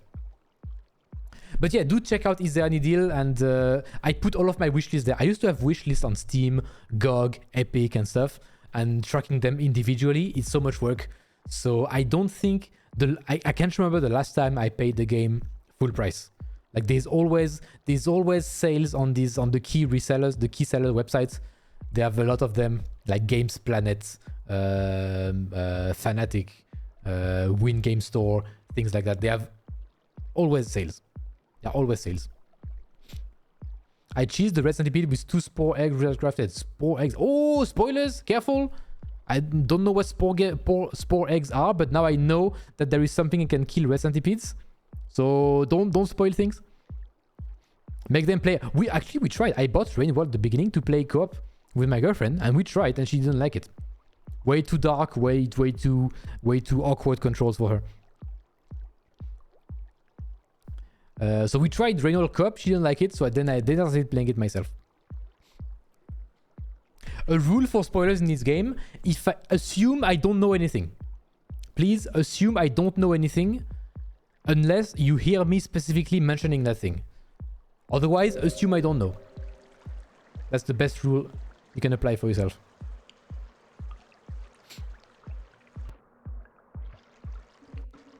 I see that Korra finally gave up on Wuchang. I was surprised to see her play Wuchang because, hey, I thought she had given up already. Thank you, Amira.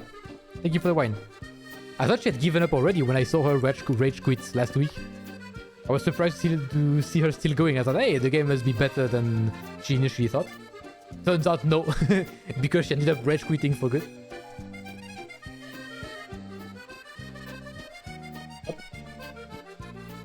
Cheers! Santé! But I want to keep an eye on Wuchang. It's on my wish list on Is There Any Deal? Because the developers are aware of the issues people are facing, and they say there are patches on the way. There are patches on the way. How extensive will these patches be? It remains to be seen. Some games have been known to evolve drastically after release. Like the game I'm playing right now, Darkest Dungeon 2, from what people say, it's very different now than what it was on release 2-3 years ago.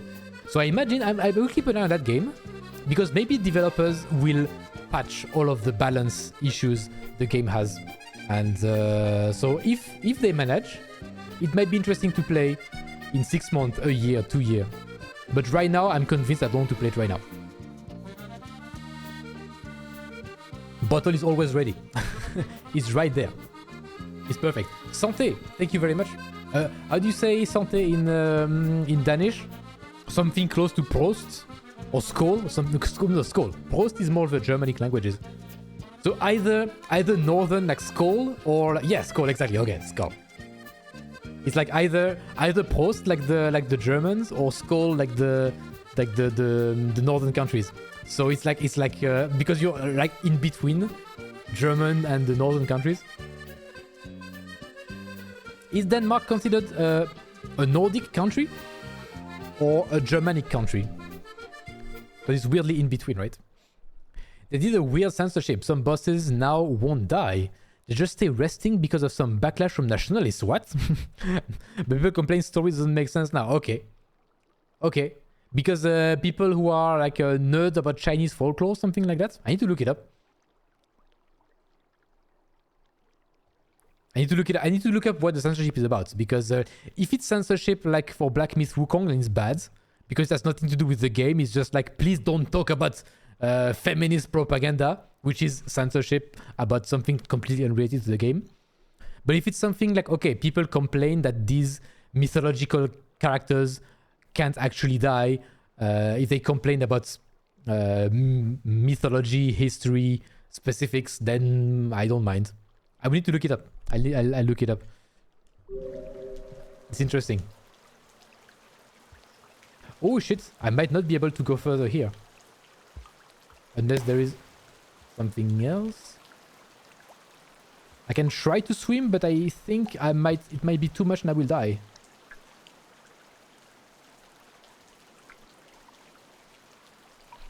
Oh, come on, swim faster. Oof, I can make it. Very good.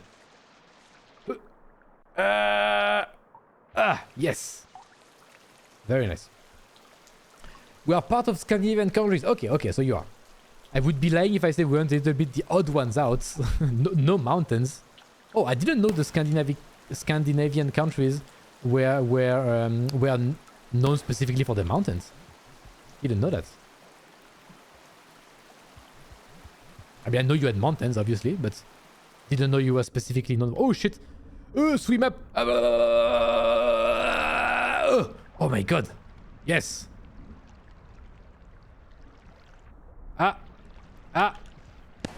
Away from me, leeches! Come on, up! Swim up, please! Yes! Okay. Oof. Oh shit.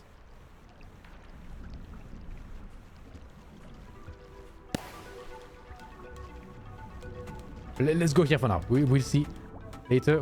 Oh shit! I'm not happy with this.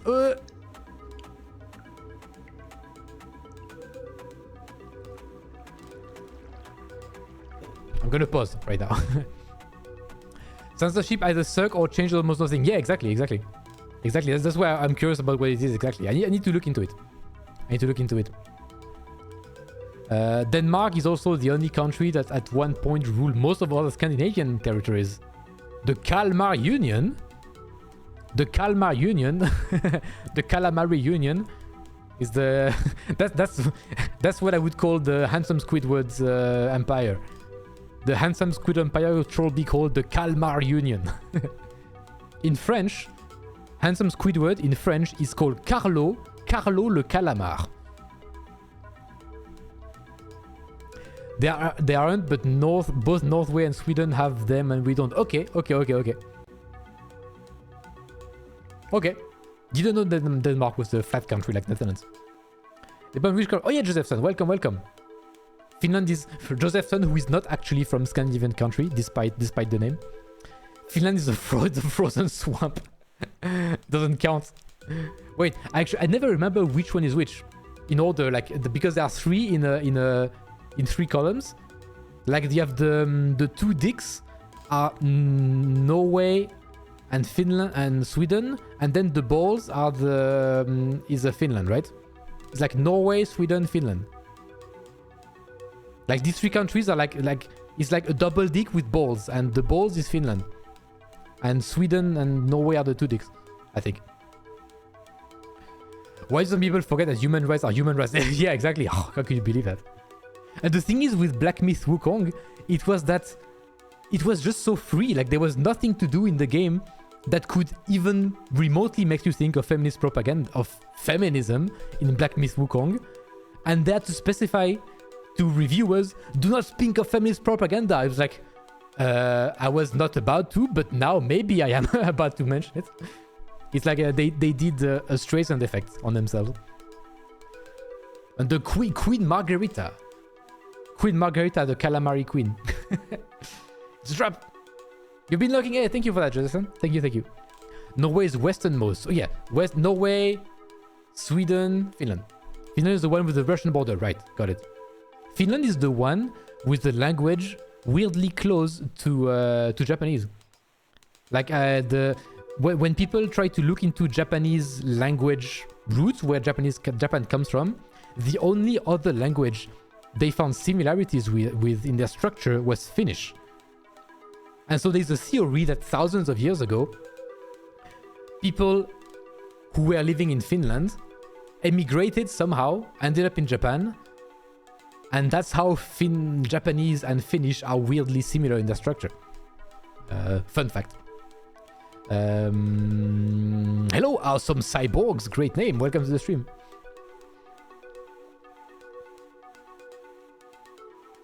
I never heard of it described that way, but you know what? That does work. I mean, the first time I saw it, I have to pull up a map to show you what I mean. Wait. The first time I thought about it, I have to show you the map. So, if you look at the map, if I describe it right now, you see Finland as the balls, Sweden as like a weird dick shape, dangling with the balls there, and then Norway like a second dick there. But it's not immediately obvious. I thought about it because if you look at, if you take a euro coin, a 1 euro or 2 euro coin, at the back you have a shape of European Union, right? And so you see the shape, you see this shape of European Union, all of this right here. But a few years ago, I don't know exactly when, but maybe 10 years ago, I don't know, Norway was not part of Europe, of the European Union. Only Sweden and Finland, but Norway was out of it, which means that on the coins, 1 euro or 2 euro coins, there was only Finland and Sweden, but no Norway. There was nothing. They only showed Sweden and Finland. And I remember seeing it when I was younger and thinking, wait, it's funny. Finland and Sweden weirdly look like a dick and balls. I was like, hey, that's fun. Then I looked at the map and I was like, wait, there's another country there. And since then, I only see them as a balls, a dick, and then the second dick. Norway is the second dick. History is too complicated for me. Yeah, me too. Way too much. Perkele desu? Perkele desu. Perkele. What could that mean? Perkele? I don't know. You're wrong, looks like balls. Just try not too much. Yeah, right? They look like balls. Classic Europe, different. Yeah, and I'm trying to find pictures of. Wait. Euro coin. Back? I don't know. Can I see the back of a euro coin? Ah, 2 euro. Wait, 2 euro. 2 euro coin. So, 2 euro coin, you can see the shape I'm talking about, the regular shape from now. But I want to see. Oh yes. Ah, look at it. This is a 2 euro coin from 2005. Look, Norway was not there. I don't know if I can zoom in. I don't know if you can see it very well. Maybe zoom. Can I? Can I click and zoom in myself? What is this? Oh, this is not the... Ah, old one, yes. Look. See, on this one, there is no Norway. And the cut is very weird here. There's a weird cut here. Like the circle is cutting. It looks like... I mean... It looks like a weirdly long... weirdly long dick with balls hanging. Right? I'm not crazy. It's not just me, right? It's not just me. So I saw that on an old coin once and I was like, what? why is this a big dick on my €2 coin? And then I looked at Google Maps and I understood, you know? Weirdly long. Yeah, I mean, it's like half yeah. It's a shower. You know, the shower and the grower, that's the shower dick. Careful with the search, yeah, of course. I was not about to type €2 cock and balls, yeah. That could have been so such. The mull of Kintyre is now how they judge erection on the BBC. Wait, the mull of Kintyre. I'm afraid to look it up now. Perkele is a Finnish general purpose code. Oh, Perkele, really? I never heard of it. Never heard of it. You want a dick and balls? Look up the Isle of Arran in Scotland. I want to look at that. Isle of Arran.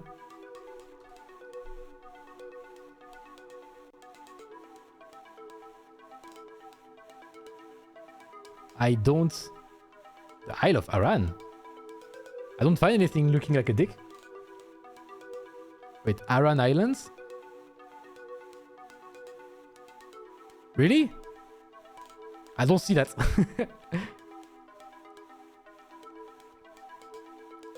It looks like it's erupting at... Yeah, exactly. It looks like it's erupting at top of Europe. It's like, hello there. Because because coming from France, I was familiar with the general geometry of Europe immediately around France. Like I knew the shape of the landmass of Italy, Spain, the UK, Germany and stuff. But beyond that, I wasn't familiar with it. I was not familiar with the geometry of like Scandinavian countries. So when I look at the €2 coin, I was like, I recognize this first blob here, but what is that dick over there? There's an island in the Hebrides. Good image of the coin. Ah, let's have a look. Yes, good comparison. Yes, indeed. Very good comparison. And so now it looks like the actual geometry, the geography. I mean, and it looks different. And it looks okay. It looks. Even the parts that were just Finland and Sweden, they look a lot less dick and balls like. Like someone must have noticed. I'm sure I was not the only one. Someone at some point must have noticed, and they made it like even if you remove Norway now, it would not look like a dick and balls anymore. But before, it goes around the Isle of Arran. Wait, this is where you grew up. You grew up in the cock and balls of Scotland. Interesting. Wait, let me have Google Maps now. Isle of Arran. Google Maps. Wait. Scotland. Where was it again? That's the wrong Arran. Arran, Scotland. Ah, okay. That's the wrong Arran. Arran, Scotland. Isle of Arran, Scotland. Oh, yes, indeed. Oh, I see it. And you have this weird. Wait, is that a road that limits? Yeah, okay. I see. Yeah. Did you grow up in the ball of Scotland or in the dick of Scotland, Mash? Are you are you more of a cock girl or a ball girl?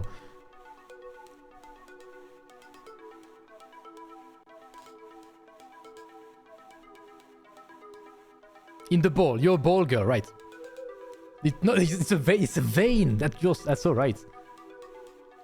It's the vein road. The vein highway. Geography is amazing.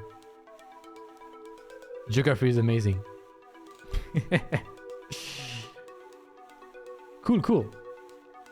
The Firth of Clyde should be called the Girth of Clyde, alright?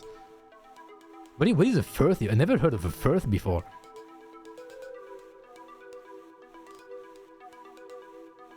I don't even know what first mean in French. So apparently, if an erection was lower than that, it was allowed on TV. Wait, was that the real rule? Did they really make it a rule? That's crazy.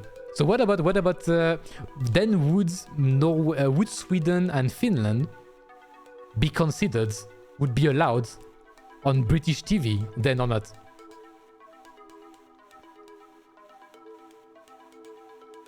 Then looking back at the shape of Finland and Sweden, would they have been considered legal to show on TV or not? Maybe, yeah.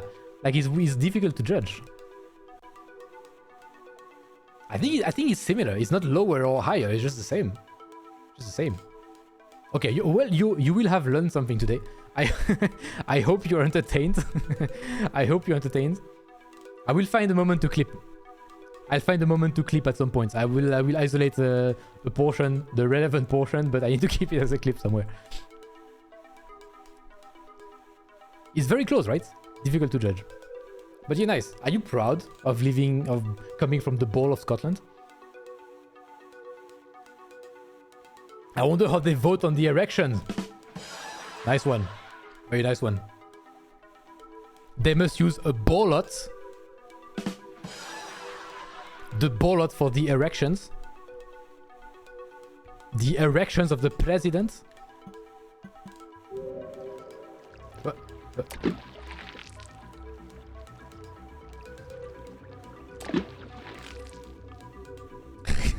We can make so we can make so many stupid puns. Thank you for coming to Jackie's TED Talk. It was good. It was a good TED Talk. You don't tell anyone. Oh no, is this shameful? You couldn't pay me to go back. I understand. When you come from middle of nowhere, it's either very charming and you want to live the rest of your life there, or it's like an absolute hellhole and you never want to hear about it again. That for me, it's the second case for where I came from. I came from a very remote area, not very remote. I'm exaggerating, but it's nothing super interesting going on where I came from. So I wouldn't necessarily go back. Oh shit! Oh, I avoided the spear. That's crazy. You've met me. I was too weird for a small time. Yeah, but I think internet people in general, just the fact that we need a good internet connection makes us unsuitable for remote areas. Like we need a good internet connection. It's already difficult to do anything without that. So yeah, like our hobbies are incompatible with. Our hobbies are incompatible with the remote city life, remote location life. Ah! Okay. Someone walked into my office to talk to me, and it was very funny to me to find out that the maps and coins were on my screen the whole time. Son of a bit. Okay. You came back and like, what the hell? Why is there a massive coin with a massive schlong on the middle of my screen? Why is that happening? I could live anywhere with internet. Exactly. But without that, that's my biggest concern whenever I want to move somewhere. Is like, how good is the internet? That's the number one question. Always. Internet has to be good, otherwise, pointless to even try living there. You know? Ah! Oh, Jesus Christ! There's a whole army again. All this effort to die here. You know what? I should go back to the shelter and sleep at the closer shelter because I'm very far now. You could get mobile internet. That's pretty decent now. True, but you could not stream on it, right? Can you stream on mobile internet? Is it stable enough? Because like even unlimited data stuff, sometimes it's technically unlimited, but there's a limit per day. Then per month is unlimited, but per day there's a limit, kind of. And I imagine even if it's fully unlimited, I'm not sure. I don't know actually. I don't know. I say that, but I don't know. But even then, like if it's a remote place, then even data internet is not the best, I would imagine. So I don't know. Unlimited but capped. Exactly. Yeah, exactly. So it's not really unlimited. Nope. It's not really unlimited, it's just a lot. So I'm moving near Nikki because that's why she chose it. Ah, good. I think I'm fortunate enough in the Netherlands. Netherlands is known for having very fast internet speed. So yeah. I'm lucky to live here. I'm very happy. Unlimited but caveat. IRS streamers do a weird backpack setup. Yes, true, exactly. They have some kind of satellite data connection. But I like for once in a while, that's fine. But if you, it's difficult to make it a recurring thing, you know.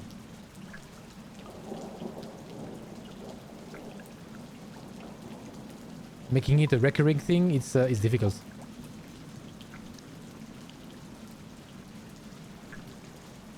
Okay, I'll go back to the shelter I was initially at. Let's find some food and go back there. On the topic of dicks on maps, have you ever seen the shape of Siberian? Oh, we have to stay in the topic. So, Siberian Federal Districts. I have not.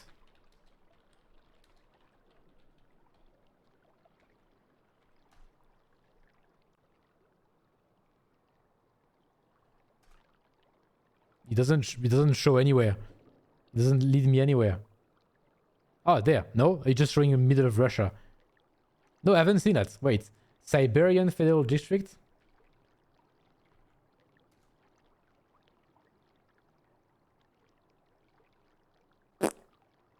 I need more specifics. Or you mean this? This could be a cartoonish dick. Yes, I can see that. Is that what you mean? I can see it. It's like the dick you would draw in a video game. Like a tiny one, like a little mushroom dick. That's a grower. That's the shower, and that's the grower. I see it. From the front. Yeah, I see. It's a kind of Tetris shape, the basic Tetris shape dick that you make in any video game. Do you know about the TTP rule in game development? Are you aware of that? The TTP means it's in game development, but in general software, but mostly in game development. TTP means time to penis. It's like when you develop a tool, any tool that allows the user to be creative in any way, shape, or form.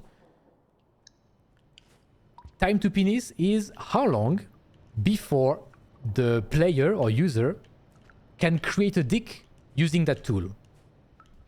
And that's TTP, time to penis. For example, having a feature where your footprints stay in the snow in a video game, very short TTP. Like you walk in snow in a video game, you can instantly, with your footprints, walk around and make a dick. Like TTP, 5 seconds. Tears of the Kingdom, you can make big constructs. You can create a massive dick. It will take you longer. TTP from 10 minutes to an hour, you know? Power Wash Simulator, TTP of like 2 seconds. Any game feature has a TTP counter next to it. The TTP rule. What's the TTP for Rain World? Very long because I haven't managed to ever draw a dick, I think. I haven't tried very hard, but I have not encountered anything that allowed me to be creative enough to draw a dick. So there are no real creative stuff in Rain World, I have to say. So yeah. So pretty long TTP. I have yet to figure out a way to draw a dick. I guess you could somehow if you... I have an idea. Look. Ah! Monkeys! Ah! I'm dead. I will execute my ID. I have an ID. We will do the dick. Arena mode allows you to draw a dick. Really? Ah. I don't have arena mode though. But let's try to make a dick here. I don't think there's TTP for Rain World. Challenge accepted. And I already know how to do it. Bear with me for a moment.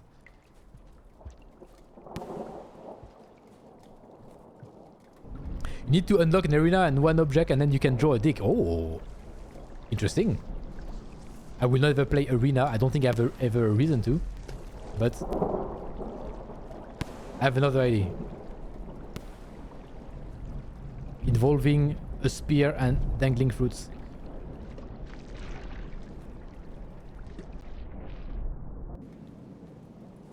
You can floor embed a spear and put on two. That was my idea, but I have a better idea. Oh. I have a better idea than rocks. Because we have something that already looks like balls. The blue hanging fruits. Look at these. Oh. If I get a spear and these two fruits, we can make it. Arena is useful to practice movement tech. Ah, maybe. I don't want to practice though. I'm not the try harder. Okay. Let's leave these two fruits here. And let's get a spear somewhere. Up. Get the pearl. Challenge now, getting a spear. There are no spears around.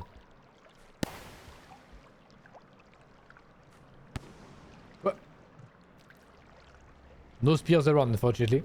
But you got the idea. Artificer explosive fast slug cat. Yes. Exploding slug kitten. Let me check if there's a spear somewhere there, maybe. Wow, scared the crap out of me. Thank you, Awesome Cyborgs. Thank you so much. Thank you so much. Are you a Rainworld player by any chance? You must be. If you call it a slug cat, I assume you know what one Rainworld is. Of course. Of course. Yep, couldn't find a spear. Wait, that's not where I wanted to go. I wanted to go... Ah, I thought there would be a shortcut there, but I can't go further. Nah, bad idea, bad idea. Okay, I need to go... I know where to go. I want to go back to the shelter. And let's find food. Yeah. Hello, Nico the NB. Welcome to the stream. Hi. Welcome, welcome. Again, I assume a Rainworld player yourself as well?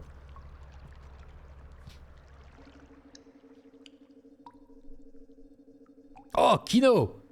10,000 IQ flex. Massive brain, Kino. Massive IQ. Thank you for lurking so much.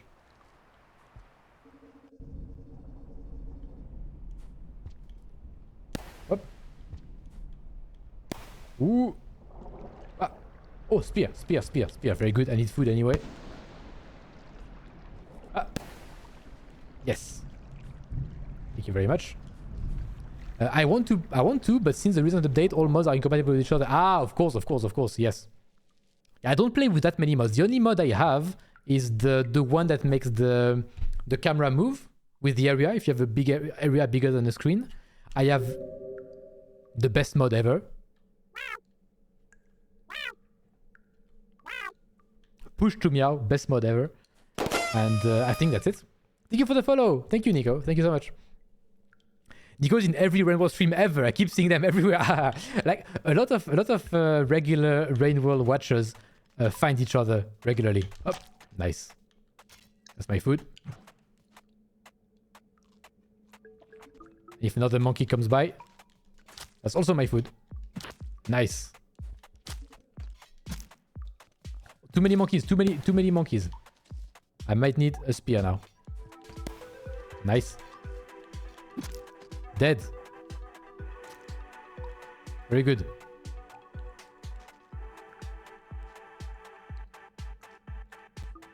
Okay.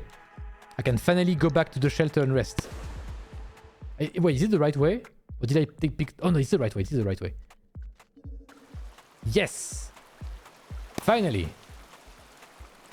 Finally. A bit of progress. Ah. Peak mods, best mods, right? No, I think these are the two mods I have. I have... oh no, another mod. Nice try. Didn't work. I have another mod, I believe, which is the... Oh yeah, the one that makes the gates less loud. The one that makes the game less loud. Because the gates are super loud. Push the meow! Who wants to hear me yap about the time travel glitch? Oh, no, not me. Don't talk about it. Do not talk about any glitch, gameplay feature, lore feature, anything. Do not say anything about the game. Assume I know nothing. To avoid spoilers. Assume I know nothing. unless you specifically hear me mention it. That's the spoiler rule. Assume I know nothing.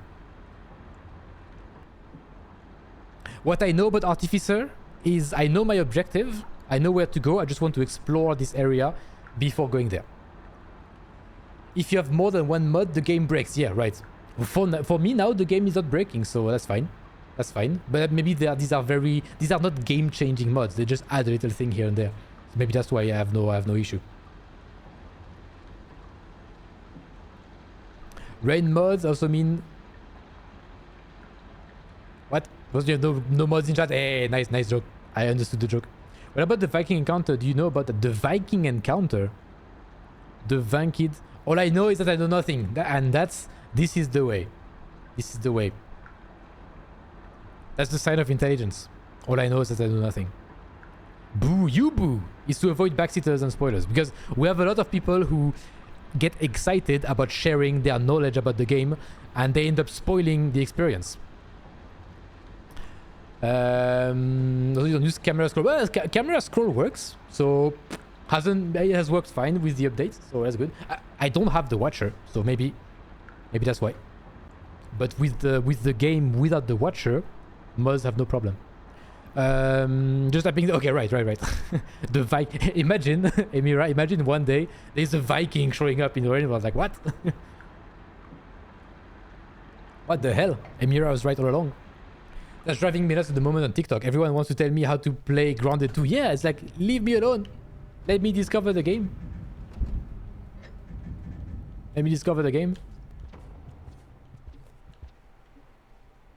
And I understand wanting to share, wanting to help. I totally get that. But unless the person specifically asks for help, and don't worry, I don't like being stuck for long. If I need help at some point, I will ask you. Do not worry. I will ask for help if I need it. So, and then you can give me the knowledge. But I need to specifically ask for it. Otherwise, nothing.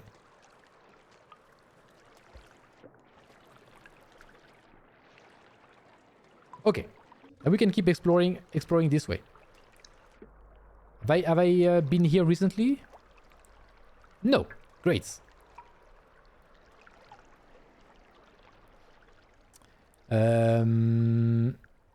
Nostradamiratory. Nice one. Is the auto-tune of Rainwall mods. SB camera scroll is auto-tune of Rainwall mods? What does that mean? Do you know that it rains Rainwall? I never figured it out. Imagine someone being so good at the game, they always make it to a shelter and they never experience the rain. Can you imagine?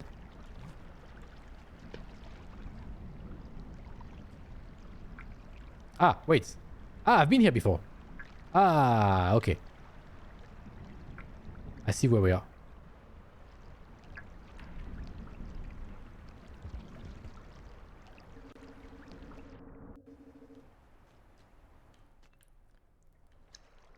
Okay, let's explore further here then. If it's like in the shoreline, there might be stuff down there, but it's too much. Oh, I cannot swim there. Oh shit. Ah. Getting rid of the leeches. Okay, all good. Yeah, even with the lobster, I cannot go very far down with this character, so I'm gonna keep exploring up there and avoiding the water. I can come back eventually with another character later on to explore further. I don't get to choose your mods, but I can't watch gameplay with SB camera scroll because it makes my head hurt. So what does it do exactly? He said auto-tune.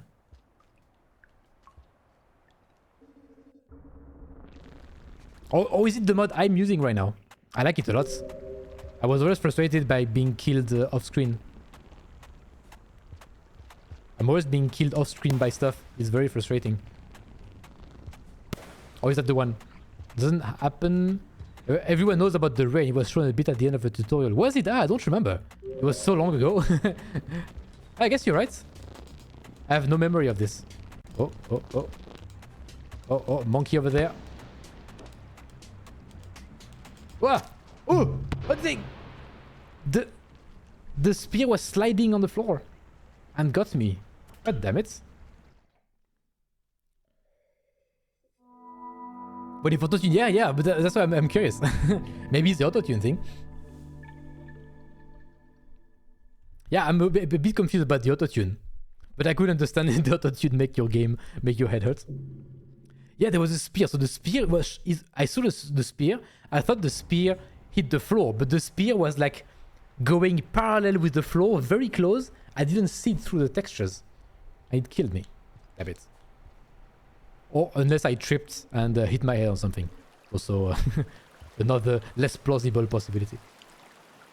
Fighting monkeys in Spain. I love it. I love fighting monkeys. Especially, you know what? Is people either love it or hate it with this character. I love it because if you die, you don't lose anything. There's no karma with this character. So if you die, it doesn't matter much. That's what I love about this character. I love fighting monkeys. Very dynamic, very fun.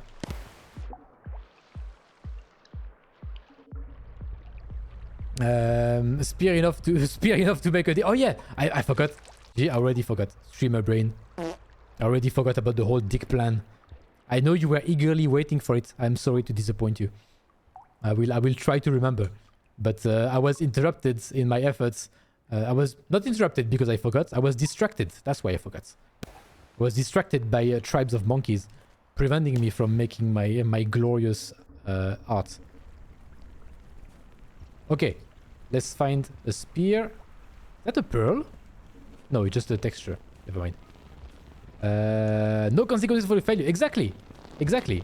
You can fail. It's fine. No consequences. That's why it's super fun. Up. Let's get food. Up.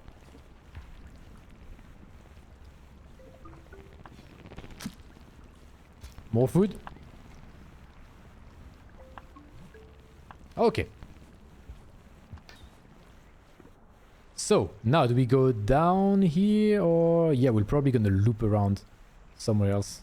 Let's try. Unless there's water. That's fine, that's fine, that's fine. Not too much water. We can travel around it. Bam. Ah, shelter. Very good. Very good. Very nice. Very nice. The area is super pretty. Yeah, it's very familiar, very similar to the shoreline. The shoreline was in the shoreline was is one of my favorite areas. It's super nice. It's also nice when you can get something to swim to go fast. But with this character, it's a bit more difficult because you cannot go very deep. But shoreline was one of my favorite areas. Shoreline, shaded citadel. Once you have light, is very cool as well. But yeah, these were some of my favorite areas.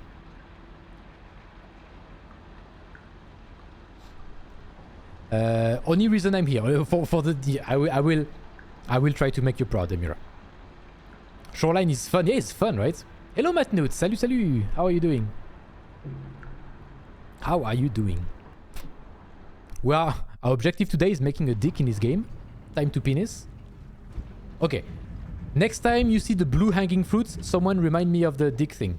Because the spear, I can find spears everywhere. The more difficult thing to find are the blue hanging fruits. They are not everywhere.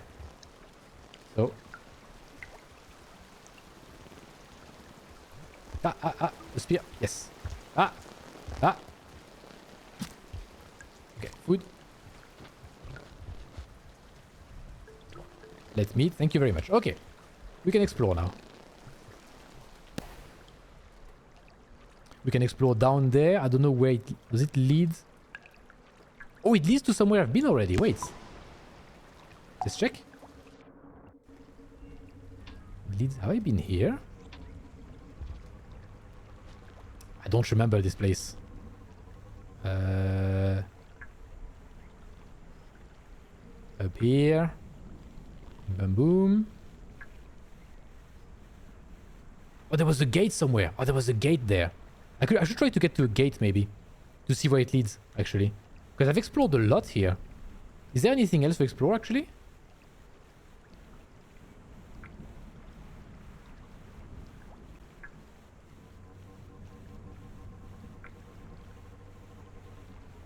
I'm checking. Wait, let me go back where I was. I wonder if there's more to explore. I don't think so. Maybe I missed a part of the map. Let's go on the right, further on the right. Let's see what there is. Oh, blue hanging fruits. Wait. Blue hanging fruits, everyone. Let's go. Okay. Whoop. Wait. I need to make the... Oh, it's there. Okay. Look. We have... Balls spotted. Balls spotted. Thank you. Thank you. Balls spotted indeed. Okay, there's not... We cannot go very far here. Up. Yes. Got him.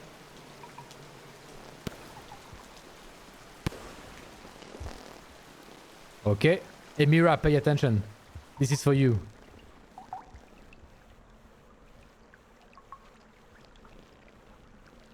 It's difficult to place them correctly, though. That's the difficult part.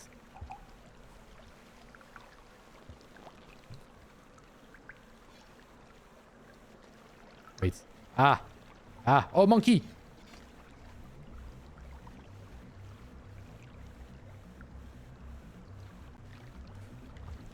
Ah, shit. Ah. Ooh. Ah. Ah. Ah. Ah. Ah. Oh, I'm dead too. Fuck. I failed. I failed in my mission. I know you were sitting on the edge of your seat, but I failed. How are you doing? Doing good. Doing good. Thank you very much. Having a lot of fun in this game as always. I'm never bored in this game. I've been playing for like 100 hours now. I'm never bored. Not once. It's a very fun game. Doing quite good. Eh, nice. What is this game? Oh, wait. You're not a Rain World player. Let me explain. Let me explain the glory of Rain World. So, let's spend a run explaining to Matt what it is. It is, I totally recommend it. Great game. Imagine a Metroidvania. A Metroidvania, you know, like Hollow Knight, games like that. Imagine a Metroidvania. So, 2D game with a vast maze-like structure. Except that in Metroidvania, you usually fight stuff and get upgrades to progress in other areas, right? Like in classic Metroidvanias, you explore somewhere, but then you need, for example, a double jump to reach something too high. So eventually somewhere you will unlock the double jump, which will open a new area for you. In this game, you don't unlock anything. You don't unlock any new skills. There's no double jump or things like that. Instead, in order to progress through the game, you have to survive by finding shelter and finding food and learning how to survive your environment. Everything tries to kill you. So you have to learn how to survive in your environment. At the beginning, you cannot go very far because you're very vulnerable. You don't know anything. You keep dying to everything. But slowly, you learn how to find food, how to defend yourself, how to trigger different parts of your environment or whatever. You learn a bit more about what you have to do, and then you progress further and further. So the structure of a Metroidvania, like a 2D massive maze interconnected world, with the gameplay of a survival. It's very fun. It's very, very, very fun. I recommend it. It's so nice. If you like this kind of exploration-based gameplay where you have to figure things out on your own, the game does not hold your hand. There's barely any tutorial. You have to, if you like games where you have to figure things out on your own, and you feel because you like it because it feels rewarding when you do figure it out, that's the game for you. I love the games where you have to figure stuff out on your own because I find it so rewarding. And yeah, that's what Rain World is. And the rain part of Rain World is that see at the bottom on the left of the screen there is like a little balls around in a circle. This is a timer. At the end of a timer, rain falls and you die, and you start back from your previous checkpoints. So you have to find a shelter like the one I am right here. You have to find a shelter before the rain. And in order to find a shelter, in order to rest at the shelter to progress further, you have to find food. But not everything is edible. The food is not always at the same place every time. So that's the survival part. Finding food and finding a shelter, that's the survival part. So yeah. I hope it's a good description. To floor and bat the spear, you can explode, jump into the air, and then hold down and throw. Oh, okay. Easier with that than with other characters. I didn't know about that. Metroidvania, both Hollow Knight or Reed are both Metroidvanias. They're both Metroidvanias. Ori is more, maybe, of course, there are different There are different scales of Metroidvania. Some people say Rain World is not a Metroidvania. I disagree. I think it's on the edge.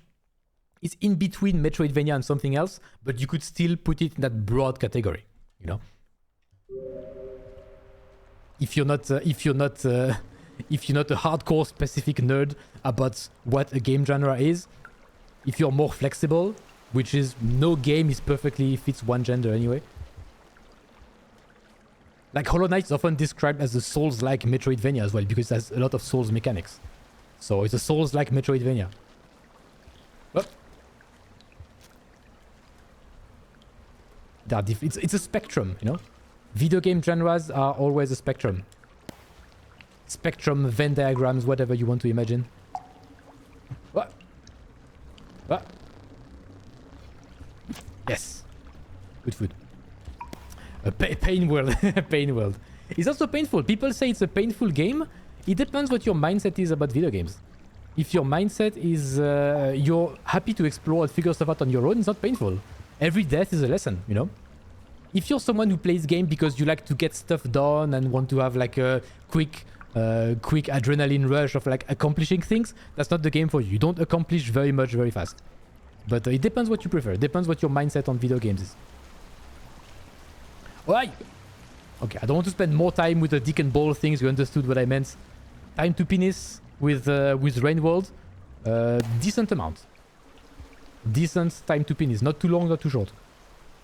Perfectly balanced, as all things should be. Checking the explore. I think the only place I can actually reliably go is the gates. I think there's nothing else. I think I've explored everything else. There's no open path. Unless it's water. Yep, let's try to go to the gate and see where it leads. We'll see, we'll see. So, wait, where am I? Ah, shit. I think I have to go down there. It's like calling Outer Wilds Metroidvania. No, it's not, because... No, Outer Wild is the first person. It's like the structure of Outer Wilds, not Metroidvania at all. I'm talking about the structure. Like, Metroidvanias, vast majority of them are like this 2D maze-like world. So yeah. Pain World is one of those difficult survival games. Yes, yes, yes, indeed. Different type of Metroidvania. Always puzzle Metroidvania. aka Hollow Knight is combat Metroidvania. Exactly, exactly. Souls-like Metroidvania. Oh wait, I didn't mean to pin. Unpin.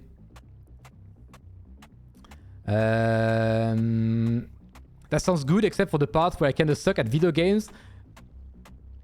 Yes. That is one of the games where even if you're good at video games, you're gonna suck at this game. Because it's not about your skills as a gamer, it's about what you know or not about the game. It's really much a knowledge-based game, you know? Otherwise, close to Rain World, if that helps. You have the same feeling. I wouldn't say they are very close. You have the same feeling. But both games are amazing. I mean, I don't know who has seen that or not yet, but...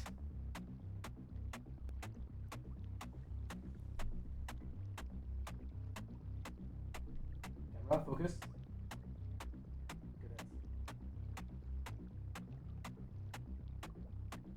You can easily guess what is my favorite game ever. That's the only tattoo I have.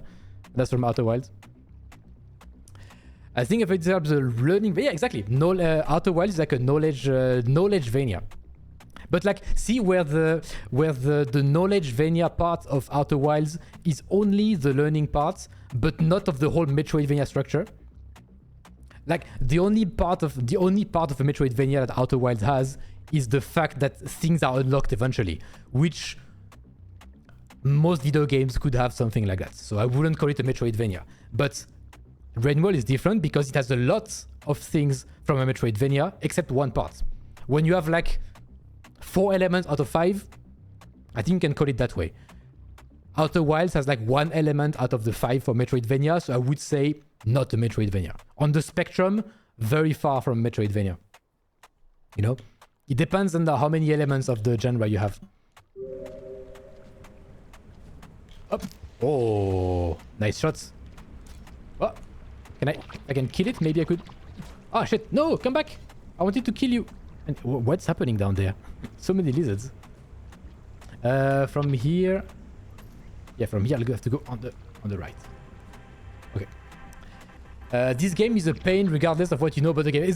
Yeah, but less so. Like it's more or less enjoyable depending on what learning stage you are in this game. Oh shit! Oh! There's a vulture. Oh, too many things. I could not have survived even if I tried very hard. Metroidvania, yes. Metroidvania, Knowledgevania. Pain World, French Bread, Pain World, the Baguette World. Yeah, I don't know if I prefer Metroidvania or Knowledgevania. I would say Rain World is too unique for it to belong to a... Yeah, that's why I call it's in between a survival and Metroidvania. But I always say that for people who don't know anything about the game, if you start by calling it's like a Metroidvania, they already imagine the 2D maze structure. It's a better introduction to what Rain World is. But indeed, it's not a survival game, it's not a Metroidvania, it's exactly in between, taking parts from both. Because if you start saying Rain World is a survival game, when you have to imagine what people commonly associate with the genre. Because genres are a spectrum, but there's a general idea of what the game is. If you say to someone, oh, it's a survival game, without knowing anything about the game, they will imagine something like Valheim, Minecraft, Grounded, Subnautica. These are all like first person or third person 3D survival games. That's what people imagine when you say survival game. So you have to say it's between survival Metroidvania, but start with Metroidvania because at least people have the structure in mind, you know? People visually, they have, okay, I imagine what it feels like. You have a picture and then you explain the specifics. It's like a Metroidvania, but instead of unlocking stuff, you have the whole survival aspect of it. And that's how you start explaining. But it's difficult. There's no... that's why I love Rain World, is because, indeed, it's such a specific game. Oh! Leave me alone! Weapon! Weapon somewhere! Where? Your weapon. Hey! Oh, shit, I missed. Fuck. That was bad. Okay, again. Hey! Spear to the butt. Very good. Hey! It went to hide. That's cheating. So yeah. That's why I love Rain World, because there's no other game like that. Like it's such a unique game. That's why I love it. That's why all Rain World players love it. It's such a unique game. There's nothing like that. It's like Outer Wilds in a way. I haven't found a game that was exactly like Outer Wilds. I found similar games. Same way you can find similar games that you can find some aspect of Rain World, but you can never find all of it. It's very difficult. It's very difficult to find a game that finds all aspects.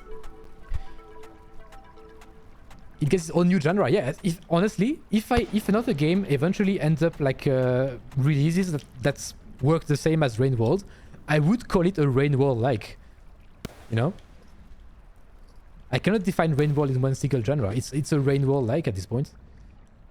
Can I go higher there? Maybe. Oh, I have been higher there before.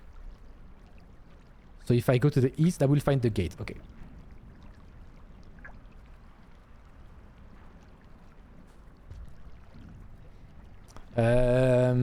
That's true, but people like to use genres or shorthand technique to describe what the game is like. Exactly. But I think people, honestly, imagine if you are a gamer who already know Metroidvania is already... oh, a pearl. There's a pearl. Nice looking pearl. Wait, I found this pearl before. I already gave that pearl to... Wait. I already gave that pearl to... as a boring grey pearl. I think I gave the purple pearl already to 5 pebbles. So I don't need to get that one. Oh. Okay, here we go. Oh, lizard. Huh. Nice. Yes. Get wrecked. Can I eat you now? Thank you very much. Oh, big meal. Big lizard. Very good. The only genre associated sometimes with Rain World is that a simulation game. Yeah, but the simulation is not really a genre. It's more of like a game system, you know? It simulates an environment, but it's not a genre, I would say. Like, when you say a genre has to evoke something in the mind. When you say simulation game, I don't think of anything special. Oh, collectible. Oh, it's been forever. Oh, yes. Come on. Yes. Very nice. Item unlocked. Jellyfish. Right. Very cool. I'm gonna get the flower because why not? Do you like roguelikes? I love roguelikes. Yes. I love roguelikes. I don't play them very often on stream, but I love to play them on my own. Right now, as a matter of fact, I started playing Darkest Dungeon 2 right now, and I love it. I love roguelikes. I have so many hours on The Binding of Isaac. No, I love roguelikes. Do you have one to recommend? The only Pain World is like Rain World, like yeah, Rain World, like Pain World is a Rain World like game, yes.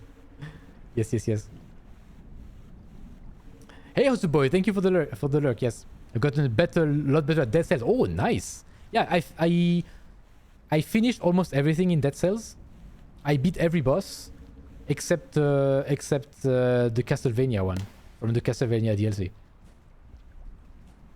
But beyond that, I didn't. I beat all the bosses. That was enough for me. I didn't go do all of the cell levels or whatever, all the difficulty levels.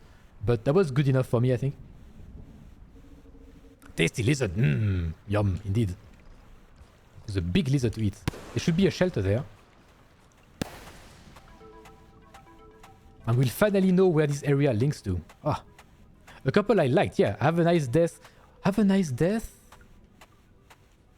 I need to look it up. What Have a Nice Death is again. I thought it was a Metroidvania. Have a Nice Death.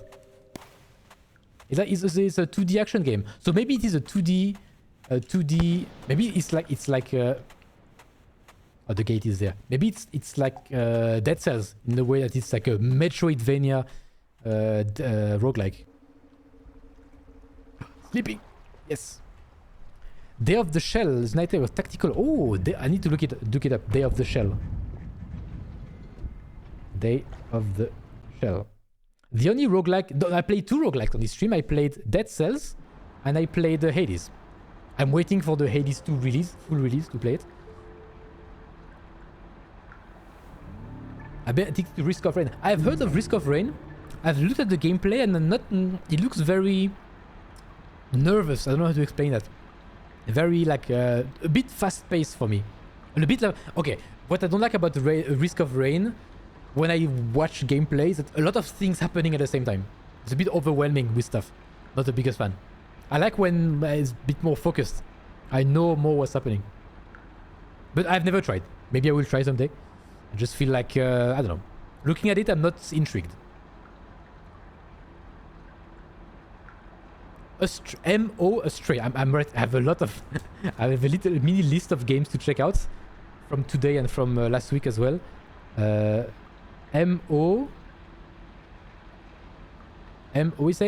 Astray. I can't guarantee I will be interested in all of the games you mentioned, but I will check them out.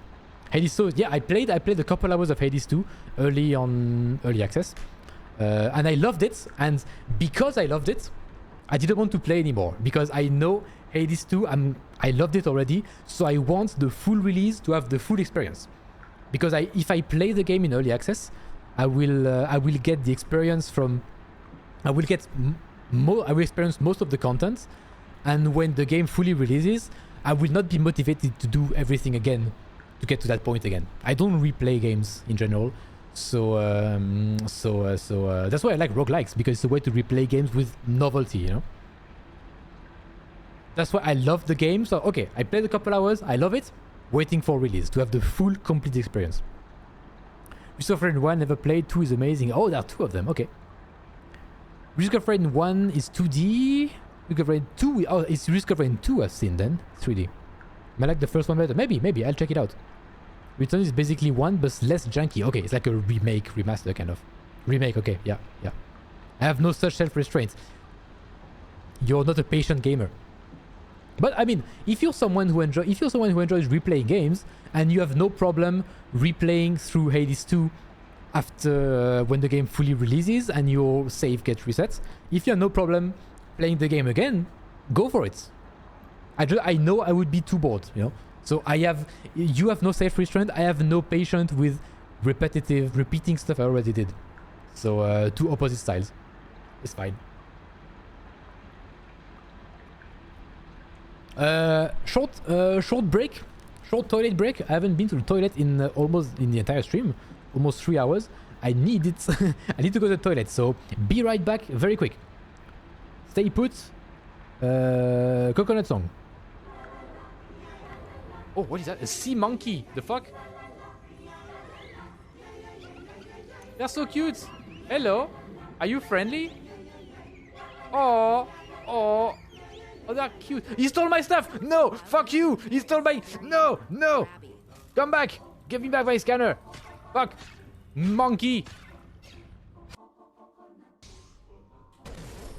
Would have been wise to save. Oh. Oh.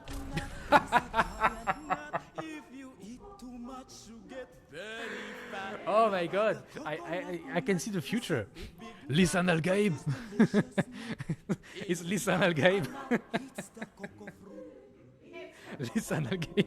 He can see the future. Wow. Okay. Well. Let's improvise then.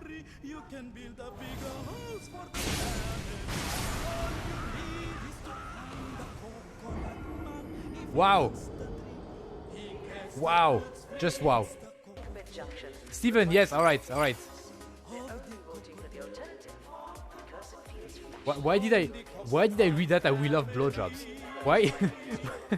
Can someone explain to me? Can someone go into my brain? And why did I pass by that and thought we love blowjobs? Why did why did I think that? Oh. I can draw things in the snow. You know what that means? Do you know what that means?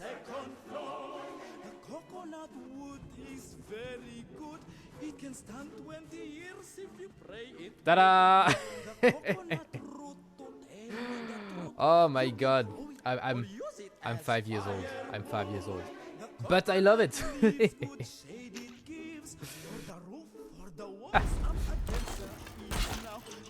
Another one. Ole!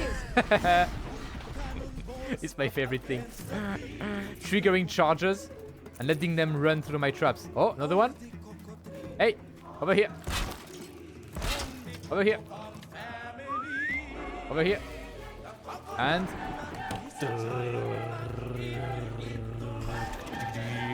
Ole!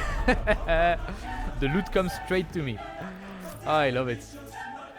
Favorite thing in the game. I love it. And I'm back. Welcome back. Welcome back. TTP merging clips. Yeah, exactly, exactly. Yeah. I have the clip. I have the TTP clip. I have the, of course. I think 95% of the men, at least, who played this game, when they reach the snow, they're like, "Oh, there's marks in the snow. I'm drawing a dick immediately." Shout out to the TTP clip. Yeah, exactly. Wait, I wanted to repin the question of the day.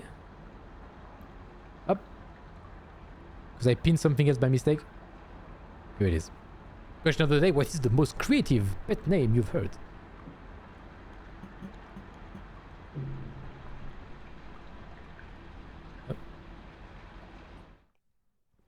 It's either as Among Us. Among Us is either Among Us or a dick. It's either one or the other. TTP should also be a TTAU. Time to Among Us. Up. Let's go. Let's see where we end up.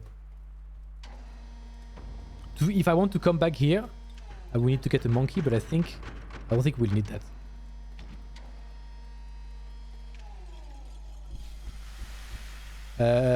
Because men are obsessed. Yes. It's a very I don't know how to translate that in English, but potache, c'est la blague potache de base. Speaking French because Matnut is French. Oh, I forgot if you're French or Belgian, but speaks French at least. That looks familiar.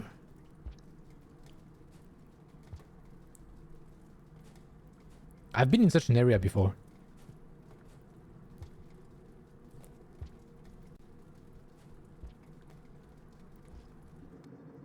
Oh, I'm in a citadel? Citadel. Interesting. Map. Map time. So, from here, this leads to the citadel.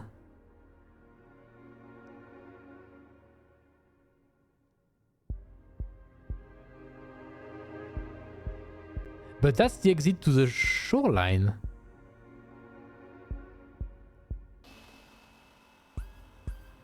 Wait, that's the, I've recognized this. I've been to this place. I recognize this place. That's the exit to the shoreline. So this exits from the citadel. Instead of leading to the shoreline, it leads to the waterfront facility there. Does it mean that the waterfront facility is an alternate version of the shoreline that only happens in this campaign? That would explain why the waterfront facility was so similar to the shoreline. Does this mean? Like his brain is going right now. We love Pain World. I think that's it, right? But like, how did I never, when I explored the shoreline before, because the precipice is like a sub area of the waterfront facility. So why did I never find the precipice when I was exploring the shoreline before in the previous campaigns? You're French, right? I forgot, because I have someone else from Belgium, so I forgot if you were French or Belgium. Suddenly everyone is French. Potash, Cass is from Quebec. Potash means like I think potash is something like when you're a kid, like jokes you make as a kid. That's what it means. That's why drawing dicks is like a kid joke. Colonize the genes in again. God damn it, everyone is French. You're Belgian? Ah, French. You're from Quebec? French. Was trying to find a shoreline today, but from long ago. I call that an unsure line. Nice one, Atsuboy. A very nice one. So, okay. So it makes sense that then that the... Does it mean that I cannot reach looks to the moon? Because this area was very different. And I feel like I explored everything. I explored everything except the part I could not go deeper because of the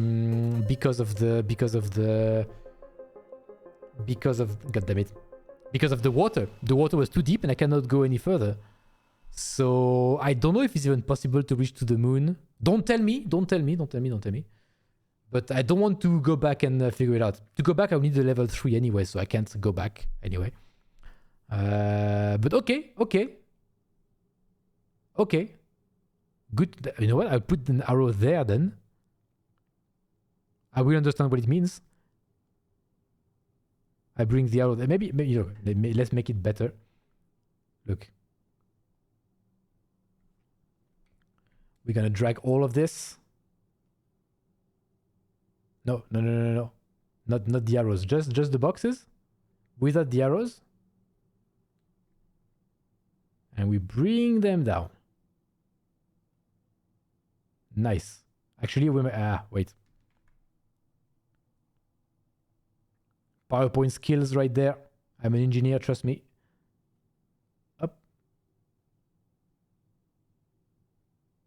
Not good. Here better. Up, like that. But yes. Okay, looks good. So Shady Citadel leads to either waterfront facility or shoreline. So Survivor and Gourmand is the shoreline. Here's waterfront facility. Okay, that's why it's so similar. So then this is kind of a different point in time, but what remains to be seen? Don't tell me. I know Gourmand happens. I believe. I don't know if it's before or after Survivor. I never knew. Because when I was playing Gourmand and I met Looks to the Moon, it told me that, oh, I met another one of your kind, but very sick. So there is a Sig Slug Cat where the campaign happens before Gourmand for sure. I don't know where Gourmand is. But Artificer, I don't know either if it's before or after all that. Don't tell me, of course. No spoilers, no hints, nothing. We may figure it out eventually. But right now, I don't know. Right now, a big mystery. Okay, but okay, new plan then. If I cannot go to look to the moon because of the water stuff, I need to get back to the wall. What is an easy way to do that? I need to find lizards to eat. Or I couldn't go back down the run and climb up the leg again, but it would be annoying. I would rather, you know what? I would rather go somewhere else, find new lizards to kill, to get a passage and then teleport. It would be more fun that way. Let's go on the west of the citadel, to the gate level 1, and make it to industrial complex, and let's go to early areas to find new places. That's the plan for now. Finding lizards for the passage. So I can teleport back to the wall and pursue my quest to kill the monkey army. Rhetorical question or genuine question? Rhetorical question. If I ask a genuine question, you will know about it. If I ask a real question, I will tell you, real question, please answer it. This is a rhetorical question. Not a rhetorical question, but asking myself out loud. More like thinking out loud, you know? Okay, well, back to the citadel. Citadel is one of my favorite areas, but I cannot pronounce it for some reason. I keep mumbling citadel, citadel, citadel, shaded citadel. Difficult. We found shoreline by leaving it. Yes, exactly. Exactly. I wasn't sure if it was the shoreline. Now I know. Oh. We have a meal already. Oh, the meal left. Okay, well, we have explored this part already in the first stream because we started here. So I think...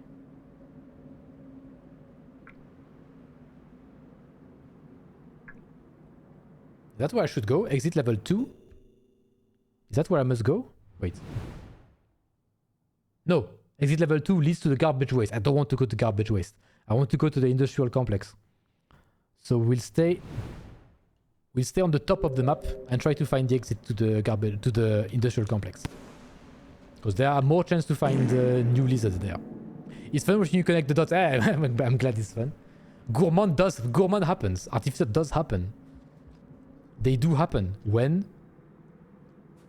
Unsure. Oh god. I need a light. I need to steal a light from a monkey. I try to avoid the spiders everywhere. Oh god. Creepy as hell. Maybe if I can grab a piglet. Oh. I try to... Oh! These ones are aggressive.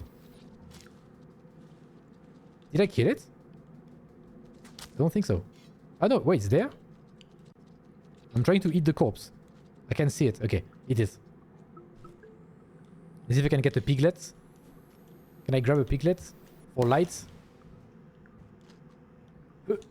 Yes! Come on. Come on. Come on, let go of your spider pig. Let go. What?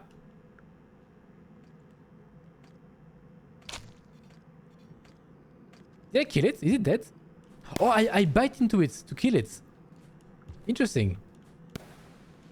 But now it's stuck to the... Unless I can break that with a spear. Let's test it out. No, I can't. God damn it. Oh, centipede. Oh shit. Let's go. Let's go. Ah. Great. Ah. I have light. I have the light. Hopla. Oh shit. I had to kill the monkey. Ah, it killed me first. God damn it. Too bad. I got the light. And you can see, Matnu, that this game you die a lot. But what matters is that you try to progress further and further, little by little, checkpoint by checkpoint. Because the French word, so your pronunciation collide in your brain. Yes, but even in French, I struggle with game with a lot of T and D sounds next to each other. Citadel, even in French, citadel. Abattez la citadelle. Even that I struggle to say. Citadel. No idea what I'm saying, but it sounded good in my head. Yeah. In English and French, it's kind of the same. Citadel. Ah, but you're right, actually. In French, it's more pronounced, the T and D. Citadel. But in English, it's more citadel. It's more flowing in English. It's more difficult. So I think that's the difficulty of the English version. Hey Void! Hello. How are you doing? Welcome. What's up? I tried to give you a shout out, but my button didn't work. Again? Ah, it works. Awesome.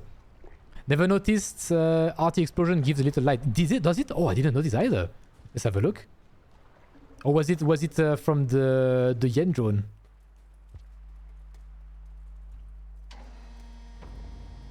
Citadel in English, citadel, but in French there is no citadel. Yeah, it's kind of more like that in English, but in French there is no emphasis. Like the thing that English has, that every word has the emphasis on one of the syllables.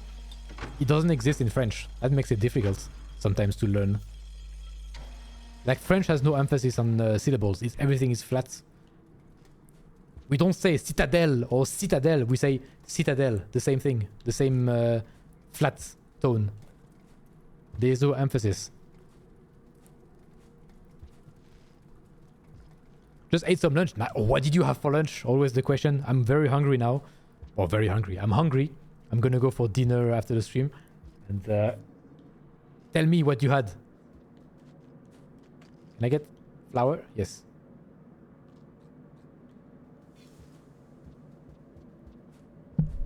Boom. Up. What have you been playing? Oh, how is abiotic factor? Abiotic factor? How you say it? So initially I heard of this game. Friends praised the game to me. And I looked it up and oh wait, let me say. I see the light of the explosion. I looked it up and I was not a fan of the old school Half-Life style. So I was like, oh, okay, it's probably just a survival game with an old school PS1 style. Not the biggest fan of the look, so okay, pass. But then I heard a lot of praise about the game. I'm reconsidering getting it now. Can you advertise the game for me? Like what makes it good? Okay, I'll keep going forwards until I find the lights. If I find the light, very good. Otherwise, we can wait. Oh no! I got killed immediately by the spiders. That's difficult. Okay. I need to kill them on sight. I had a ham, Swiss cheese, cucumber sandwich with some jalapeno. Oh! Except the jalapeno. Because I hate anything spicy. It sounds good. RTB like platforming? Nah, just fly. Yeah, exactly. Who needs platforming when you can just fly? Who needs platforms when you are a rocket?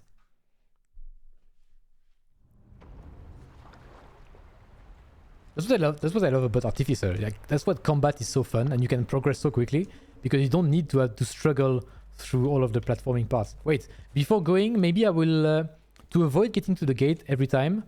Maybe I can go get some food here and sleep at the shelter next to the gate. Eat.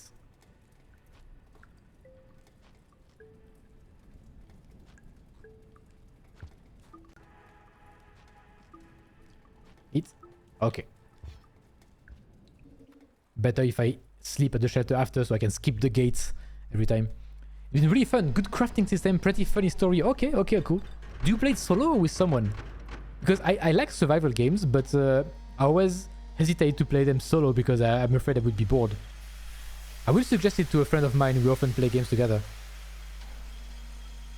Like, Satisfactory. Not a survival game, but a base building game. You know what I mean? By myself, I would not have liked Satisfactory, but I liked it with a friend. So I wonder if I would like Abiotic Factor with a friend. Imagine how crazy RTPVP could be with all this movement. Yes. It would be so much fun. It would be a bit one note. Like they would not be... Would be always the same thing, kind of. A bit repetitive. But otherwise fun, indeed. Playing mostly co-op. Okay. That's cool. Because I liked Grounded very much. We talked about survival games earlier. I liked Grounded very much. And because of the whole thing of like... There's a story, there is varied environments, and it's not just a sandbox. I don't like sandbox games. Don't ever recommend any sandbox game to me. I will not play them. But survival games with like objectives and the story, especially, and varied gameplay and progression, actual progression, that I enjoy a lot.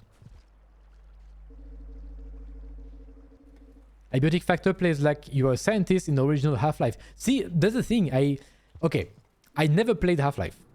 It was when the games was out, I didn't have the consoles to play it, or PC or anything. So it passed me. Half-Life passed me. I never played it.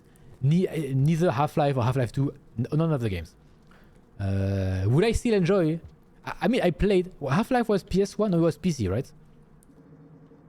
But I never played Half-Life. Would I still enjoy the game? Or will I miss that nostalgia thing? Or is the nostalgia part of the look a big element of what makes the game good?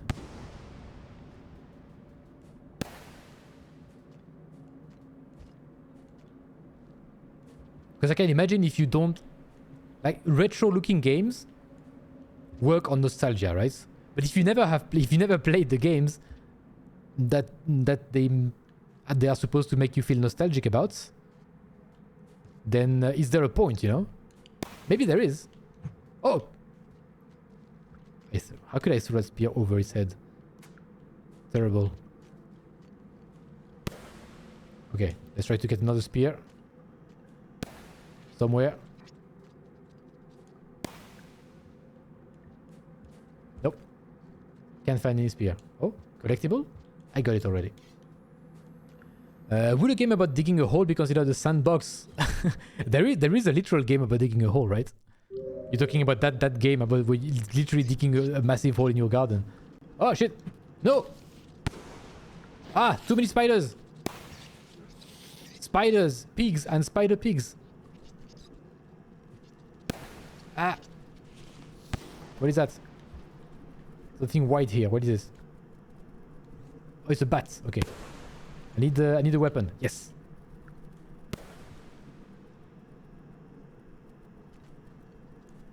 I need to defend myself against all of these horrors. Ah, lights. All night. Not really. More like lots of bats around. But at least I'm not in the depth anymore. Well, let's keep going as far as I can on the left. Oh, oh! Monkeys with the lights! Yes! Shit. I got ya! Yes! Oh! I got the... What? What the hell is happening here? Too many things!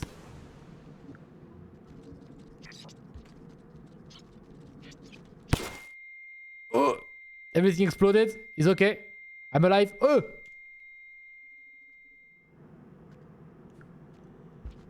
Need to get my weapon back.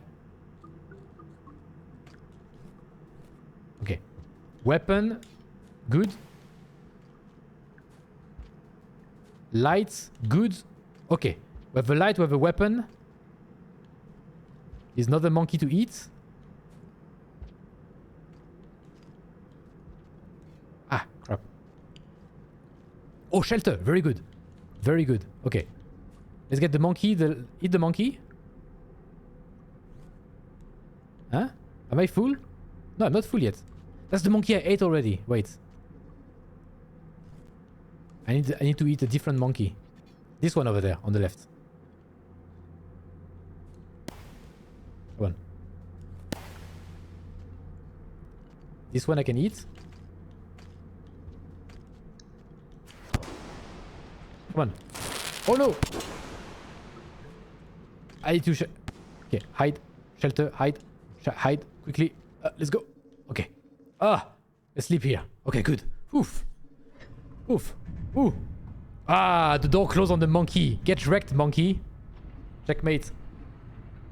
You're a scientist in a top secret facility when something bad goes down. That's all you need. Okay, okay, good. Slug cats would be happier in the modern world, less things trying to kill them. So you say. Humans would find a way to kill them to get their fur or something. Or to make them into pets. And I don't know. So you think? I'm not so convinced by that. Would you like to have Gourmand as a pet? He would eat all my food, so no. I think yeah, I forget too because I don't like grenades very much. They are messy.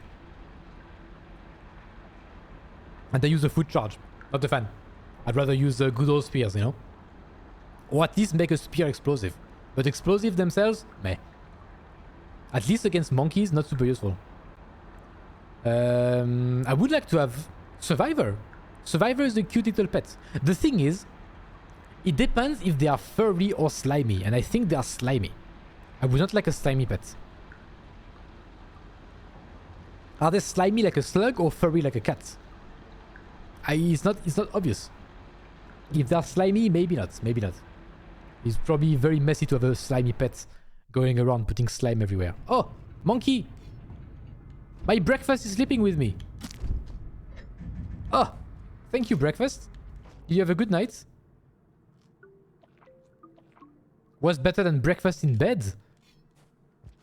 Your bed is the breakfast. It's perfect. Great breakfast, thank you very much. And have a light. It's awesome. I imagine their fur to be oily like a mustelid. Oh, I didn't know they had oily fur. How does it feel like? Does it feel like you touch it and it's like, yeah, oily? I never touched. Mustelid is like the ferrets and how they call stoats? Stoat, is that it? Not super oily, but smell. Oh yeah, I heard they smell bad. Yeah, I hear they smell bad. Yeah, maybe the slug cat canonically smells bad if it has an oily fur like a stoat. Gorman is a fat fuck. Because then that would be our cat abuse. Don't know if they have fur, I don't know. Stoats and ferrets are mustelids. Yeah, right. The closest we have to a slug cat in real life.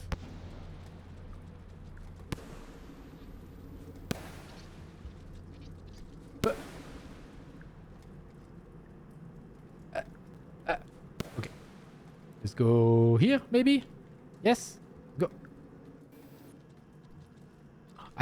Honestly, I love the Citadel because once you have a light, it's super fun to explore and it's very pretty. The light effects are super pretty.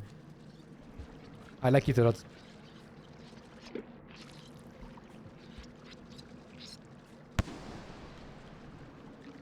Oh, monkeys! Where am I? Here. Waiting for the monkey to come back. Oh, lizard! We can kill one of these. I think I already have one of these on my list for the passage. Oh no! Where's my spear? My spear? Yes, here. Come back, lizard. There will be more lizards further. Okay. Oh! Monkeys! Spiders! Oh shit! He's dead? I think he's dead. Good.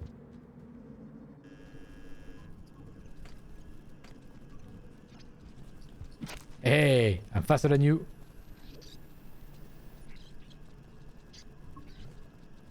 Very nice.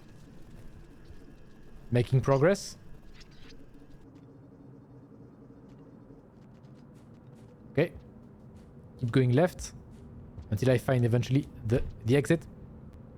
But I need to have musk, which is what smells, of course. Okay.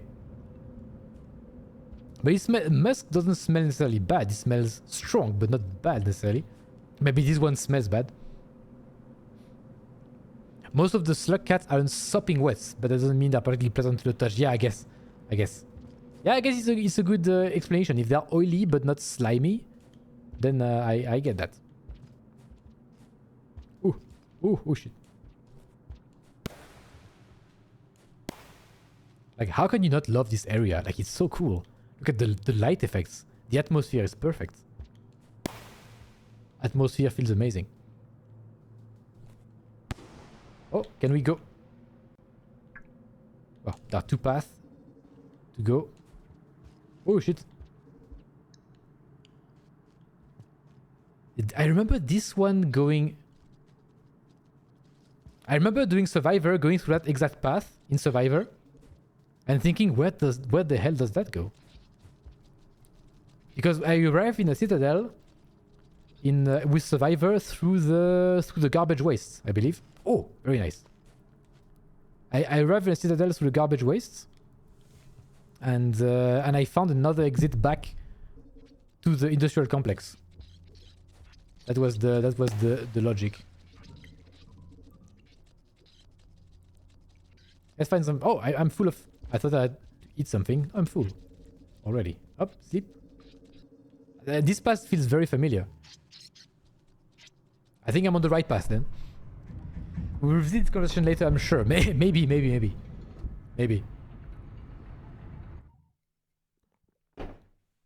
Eventually I might get some lore about... Oh, another flashback. Very nice. Very nice. More flashbacks. Thank you very much.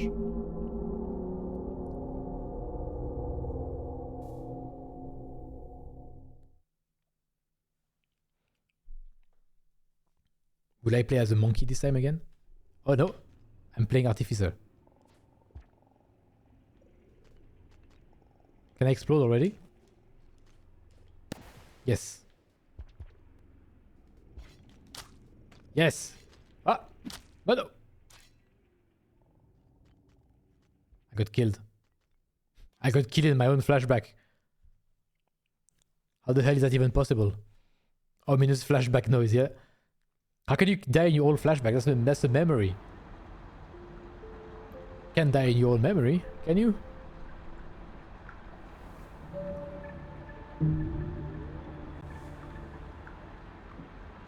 I still have 2 more lizards to kill.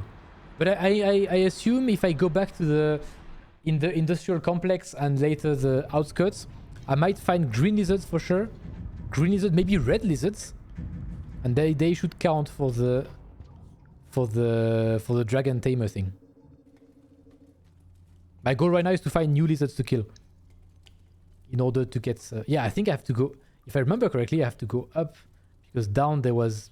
I forgot what, but something else. Something different. Wait, let's... Quick check on the overall map. Citadel. Yeah, okay. I don't know exactly, but I have to go on... Keep going on the left. You remember the last time you got killed before you could shelter, can't you? You remember the last time you got killed before you could shelter? I mean every time I die, basically?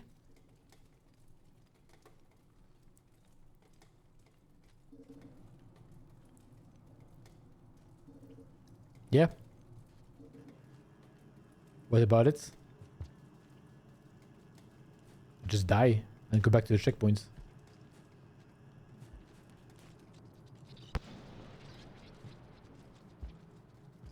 Yep. Oh, I think... Oh, I need to go...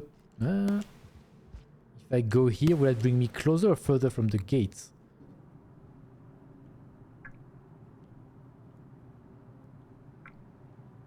No, I think I have to go on the left. Keep going on the left. As much on the left as I can. Why is it so surprising that your circuit remembers or dreams about dying?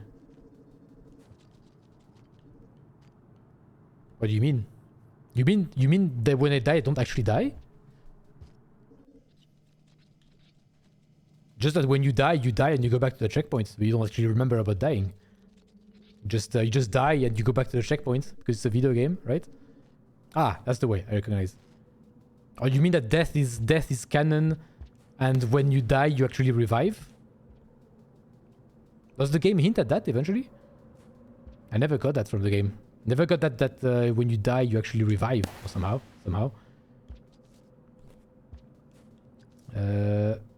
Yes. Let me get a quote from the Survivor campaign. I remember the robots. I forgot his name. Pebbles, 5 Pebbles, talking about cycles. But you go through cycles. Like every time a day passes, a day is called the cycle.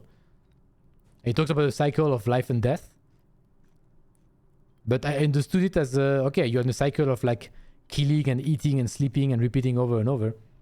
I never got the feeling that there's some kind of magical thing that when you die you come back. Oh, I have to.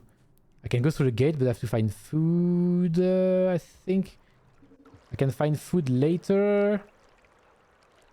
It's a long cycle. Hopefully I can find food later. That's fine. It's like in a cycle repeating pattern.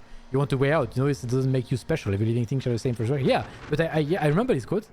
But I read it as like a cycle of life of like every day try to survive, eat, sleep, survive, eat, sleep, and everything is doing the same thing. But like when you die, the cycle number never increases. It's like you play the same cycle over and over. The cycle only progresses further when you actually sleep, right? Unless I misremember that.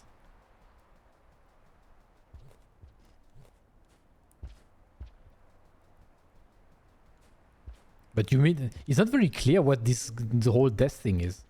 It's not super. It's not for me. It's not very. It's not still not very clear. That's what happens.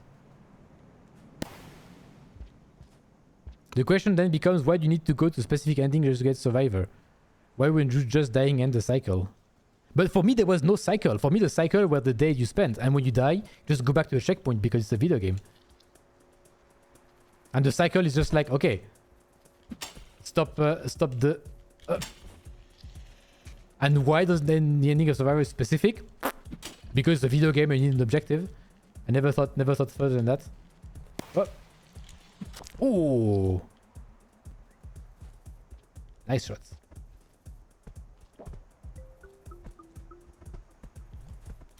I mean, I didn't understand the ending of Survivor at all. It's just like, when you die and you cease to exist.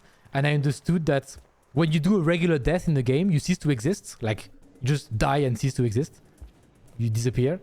But that the ending of Survivor was like you go to heaven, you become some kind of godlike being, and you ascend to heaven or something. Oh shit! Oh, the Asmon golds again. Oi, leave me alone. Out.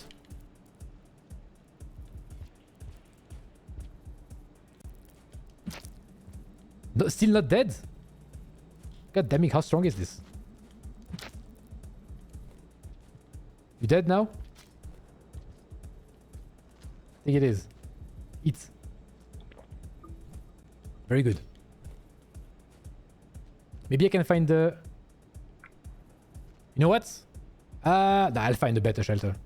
Oh, there are monkeys on the way anyway. Sick jump. Thank you. That was fun indeed. What? Oh, I dodged my... How dare you dodge? Oh. Oh, the monkey stole my spear. It's gonna be difficult here if I can go. Oh, back up. Okay. Back up. Red Wall is philosophical in nature. Yeah, and I struggle understanding philosophy. Maybe that's definitely a me problem. What? Ah! I just wanted to do that, and they thought about it before me. Smart monkeys, smart. But yeah, if you ask me about the lore of this game and the meaning of the ending and stuff, I don't get it. The game is fun, I care about the fun gameplay, but I don't understand anything about what's happening. Because the game doesn't give clear explanation, right? It's a bit... Where the hell am I? Oh, I'm relatively far from the gates. That's annoying. I didn't think of that. I should have gone back to the shelter. My bad.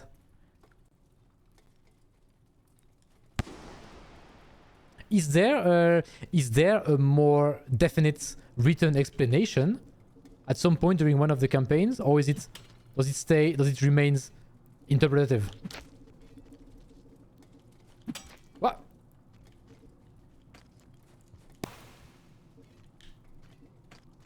Yes, got him.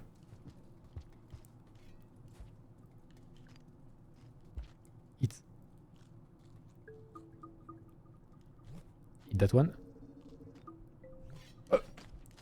Oh shit! Ah!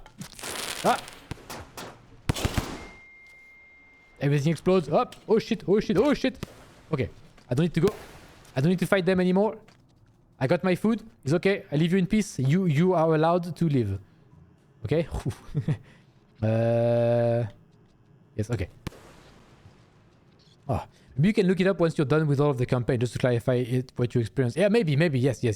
That's what I want to do anyway. After I finish all the campaigns, I want to look up lore, to understand everything I don't yet understand by discovering stuff myself. Maybe at some point I will understand. Maybe at some point you will click, like, be like, oh, that's what they mean, like through lore pearls or whatever.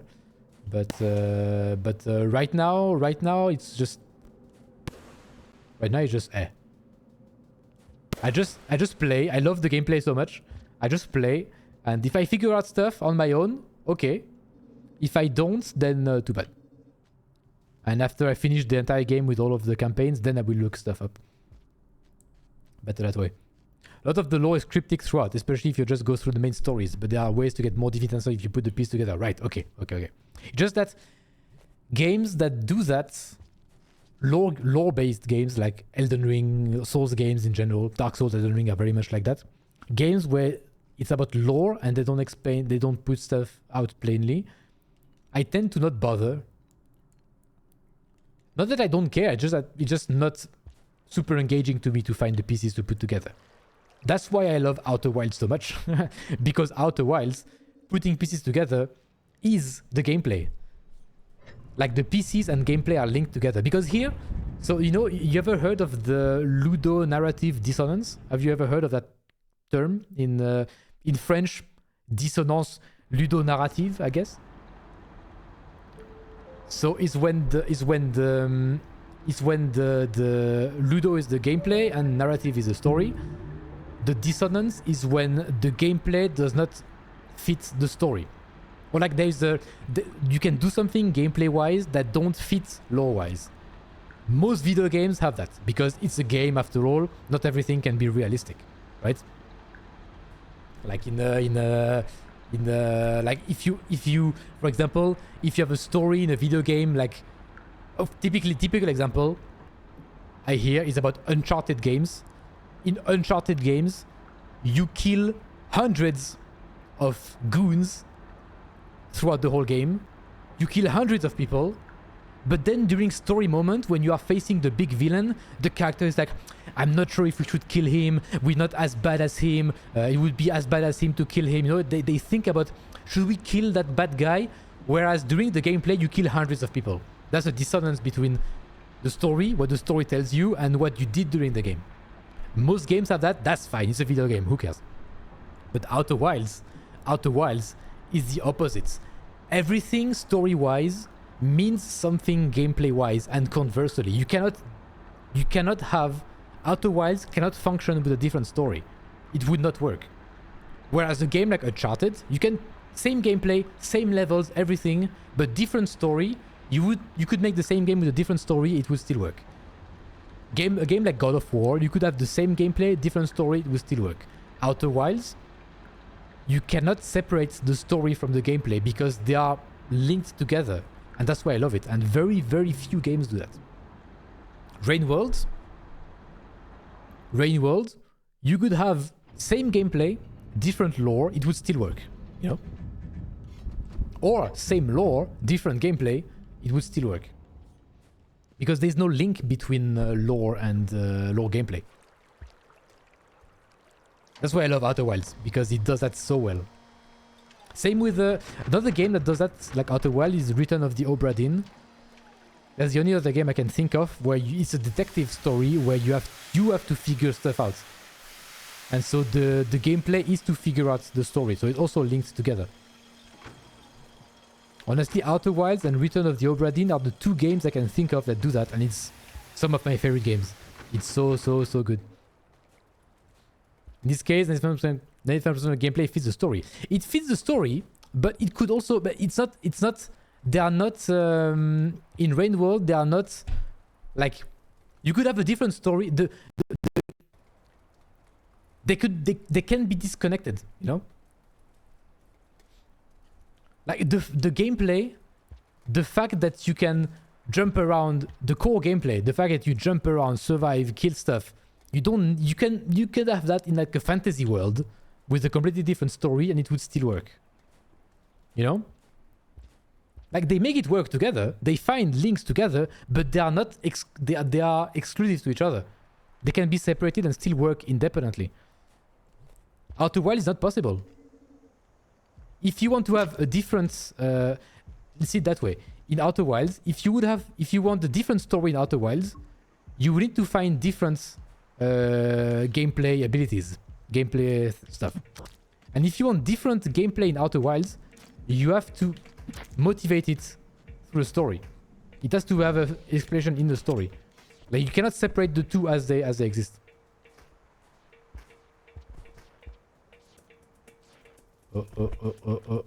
Should I? Oh, wait. I have food. Let's rest the shelter behind the gate. And I won't play for so much longer, actually.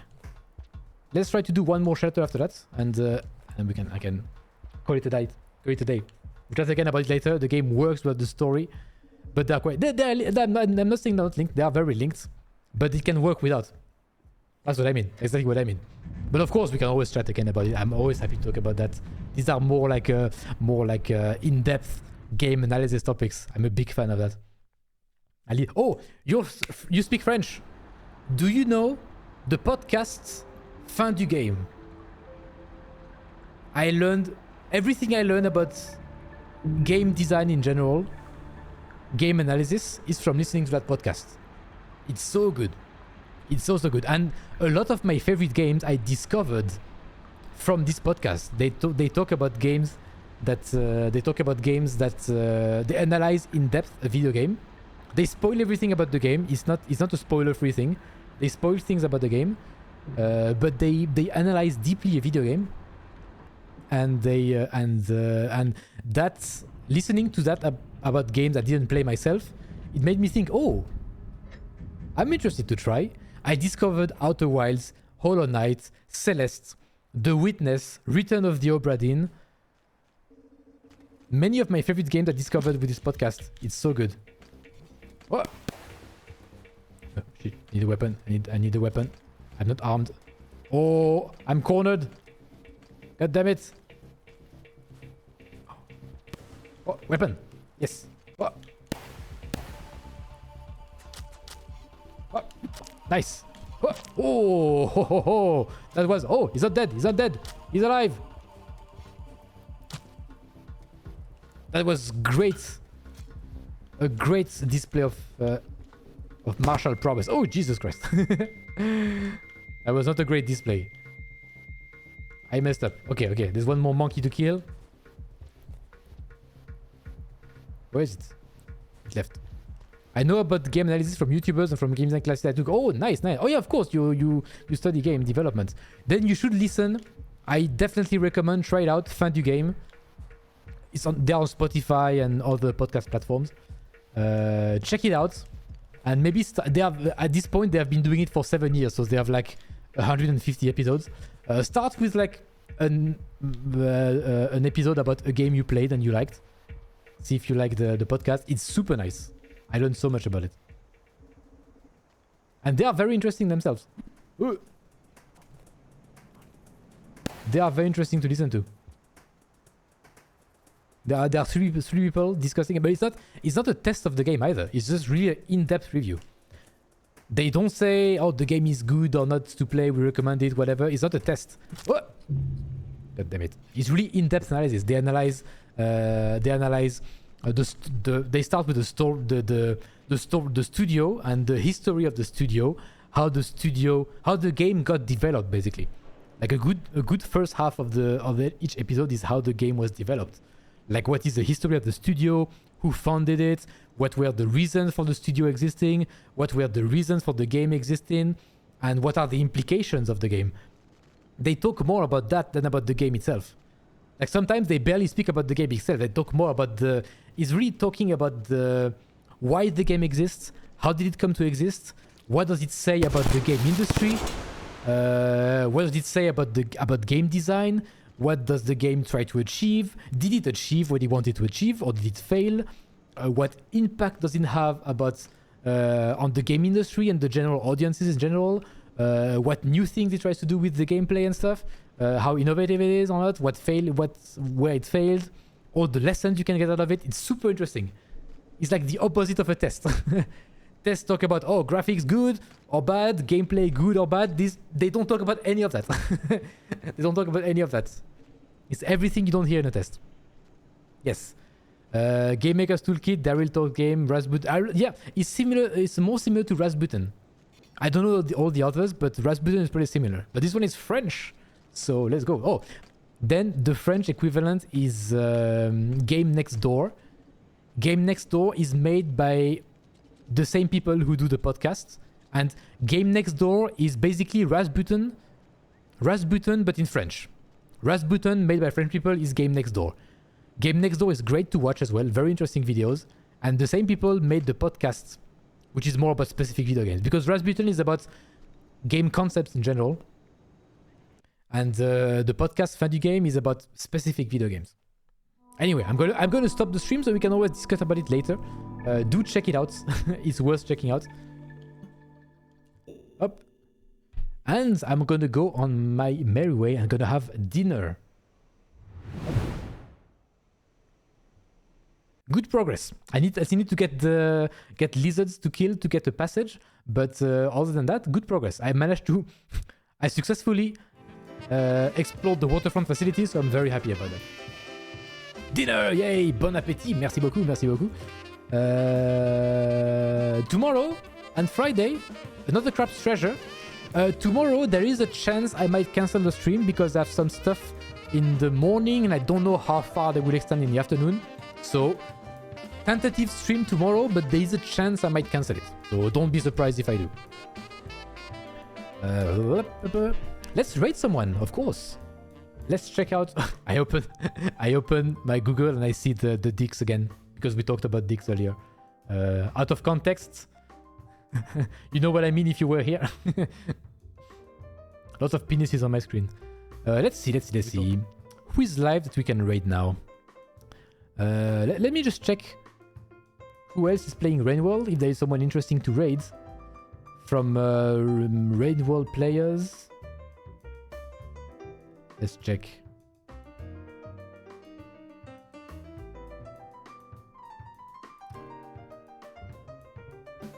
No one looks super interesting, so let's look at my friends.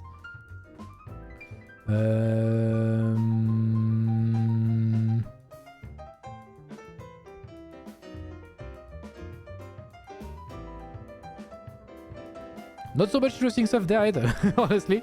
You know what? Let's try to raid another Rainwall player. Bango, they seem... By the name of Toy Soldier, bought me this game. Shout out. They seem nice. I don't know how far they are in the Rain World because they just started the stream, but let's raid and give strength, discovering new people. Let's have a look. Bango. Once in a while I like to raid fellow Rain World streamers, and we will see. Sometimes may be good, sometimes may be shit. We'll figure it out. Let's see. Hopefully it's good. Let's start the raid. Thank you all for being here. I give you the raid messages. Ho ho ho. The baguette raid is here. Hop. Voila. Copy that in their chat. And you know what to do. Good. I hope you had fun. I wish you a nice evening. I wish you a nice rest of your day. See you tomorrow if I stream. Otherwise on Friday for sure. But if I stream tomorrow, see you tomorrow. Yeah. Thank you for watching. Bye-bye. I'm escaping to the one place that hasn't been corrupted by capitalism. Space!